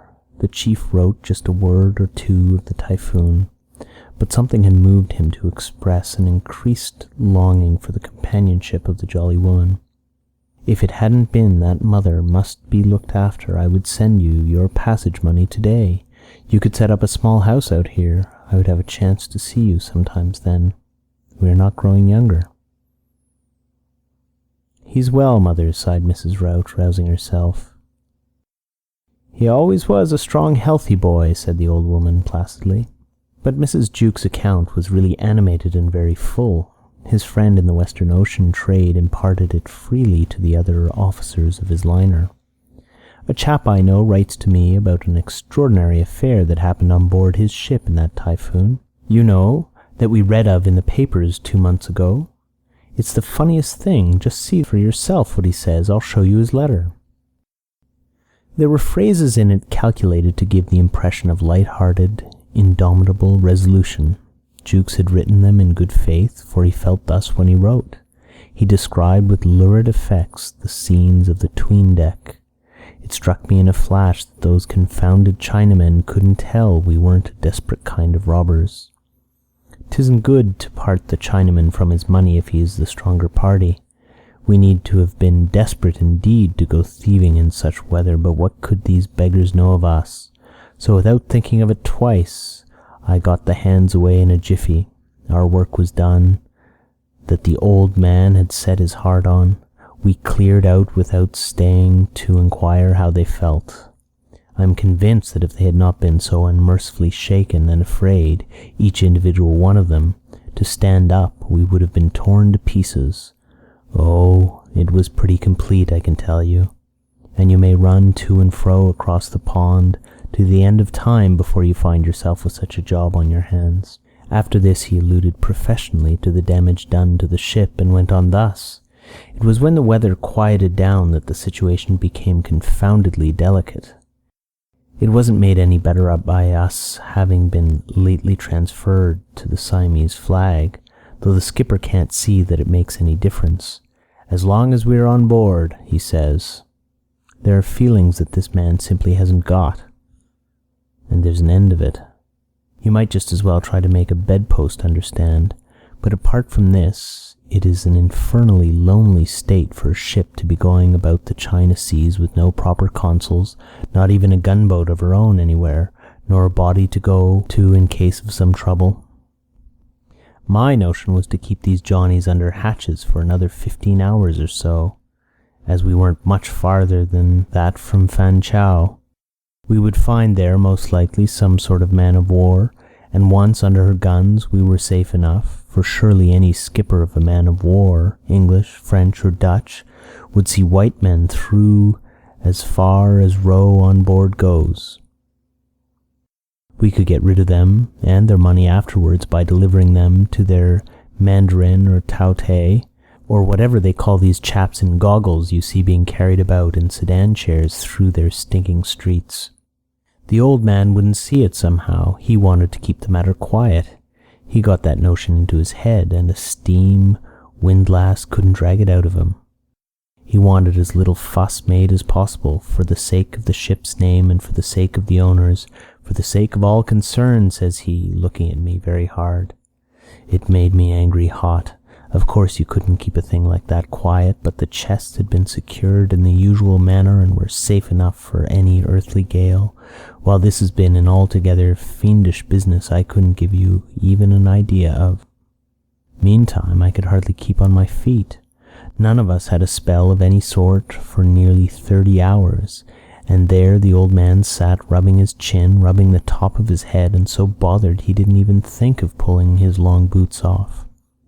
I hope, sir, says I, you won't be letting them out on deck before we make ready for them in some shape or other. Not, mind you, that I felt very sanguine about controlling these beggars if they meant to take charge. A trouble with a cargo of Chinamen is no child's play. I was damned tired, too. I wish, said I, you would let us throw the whole lot of these dollars down to them and leave them to fight it out amongst themselves while we get a rest. Now you talk wild, Jukes, says he, looking up in his slow way that makes you ache all over somehow. We must plan out something that would be fair to all parties. I had no end of work on hand, as you may imagine. So I set the hands going, and then I thought I would turn in for a bit. I hadn't been asleep in my bunk 10 minutes when in rushes the steward and begins to pull at my leg. For God's sake, Mr. Jukes, come out! Come on deck quick, sir! Oh, do come out! The fellow scared all the senses out of me. I didn't know what had happened. Another hurricane or what? Could hear no wind. The captain's letting them out! Oh, he's letting them out! Jump on deck, sir, and save us. The chief engineer has just run below for his revolvers. That's what I understood the fool to say. However, Father Rout swears he went in there only to get a clean pocket handkerchief. Anyhow, I made one jump into my trousers and flew on deck aft. There was certainly a good deal of noise going on forward of the bridge. 4 of the hands with the boatswain were at work abaft. I passed up to them some of the rifles all the ships on the coast of China carry in the cabin, and led them on the bridge. On the way I ran against old Saul, looking startled and sucking at an unlighted cigar. Come along, I shouted to him. We charged, the 7 of us, up to the chart-room. All was over. There stood the old man with his sea-boots still drawn up to the hips and in shirt-sleeves. Got warm thinking it out, I suppose. Bun Hin's dandy clerk at his elbow, as dirty as a sweep, was still green in the face. I could see directly I was in for something. What the devil are these monkey tricks, Mr. Jukes? Asked the old man, as angry as ever he could be. I tell you frankly, it made me lose my tongue. For God's sake, Mr. Jukes, says he, do take away these rifles from the men. Somebody's sure to get hurt before long if you don't. Damn, if this ship isn't worse than Bedlam. Look sharp now. I want you up here to help me and Bun Hin's Chinaman to count that money. You wouldn't mind lending a hand, too, Mr. Rout, now you are here. The more of us, the better. He had settled it all in his mind while I was having a snooze. Had we been an English ship, or only going to land our cargo of coolies in an English port, like Hong Kong, for instance, there would have been no end of inquiries and bother, claims for damages and so on. But these Chinamen know their officials better than we do. The hatches had been taken off already, and they were all on deck, after a night and a day down below. It made you feel queer to see so many gaunt, wild faces together. The beggars stared about at the sky, at the sea, at the ship, as though they had expected the whole thing to have been blown to pieces, and no wonder. They had had a doing that would have shaken the soul out of a white man. But then they say a Chinaman has no soul. He has, though, something about him that is deuced tough. There was a fellow, amongst others of the badly hurt, who had his eye all but knocked out. It stood out of his head like the size of half a hen's egg. This would have laid out a white man on his back for a month, and yet there was that chap elbowing here and there in the crowd and talking to the others as if nothing had been the matter. They made a great hubbub amongst themselves, and whenever the old man showed his bald head on the foreside of the bridge, they would all leave off jawing and look at him from below. It seems after he had done his thinking, he made that Bun Hin's fellow go down and explain to them the only way they could get their money back. He told me afterwards that all the coolies having worked in the same place and for the same length of time, he reckoned he would be doing the fair thing by them, as near as possible if he shared all the cash we had picked up equally among the lot. You couldn't tell one man's dollars from the other's, he said, and if you asked each man how much money he brought on board, he was afraid they would lie, and he would find himself a long way short. I think he was right there. As to giving up the money to any Chinese official he could scare up in Foochow, he said he might just as well put the lot in his own pocket at once for all the good it would be to them. I suppose they thought so too. We finished the distribution before dark. It was rather a sight, the sea running high, the ship a wreck to look at, these Chinamen staggering up on the bridge one by one for their share, and the old man still booted and in his shirt sleeves, busy paying out at the chart-room door, perspiring like anything, and now and then coming down sharp on myself or Father Rout about one thing or another not quite to his mind. He took the share of those who were disabled himself to them on the number 2 hatch. There were $3 left over, and these went to the 3 most damaged coolies, 1 to each. We turned to afterwards and shoveled out on deck heaps of wet rags, all sorts of fragments of things without shape and that you couldn't give a name to, and let them settle the ownership themselves. This certainly is coming as near as can be to keeping the thing quiet for the benefit of all concerned. What's your opinion, you pampered mailboat swell? The old chief says that this was plainly the only thing that could be done. The skipper remarked to me the other day, there are things you find nothing about in books. I think he got out of it very well for such a stupid man. End of chapter 6. End of Typhoon by Joseph Conrad.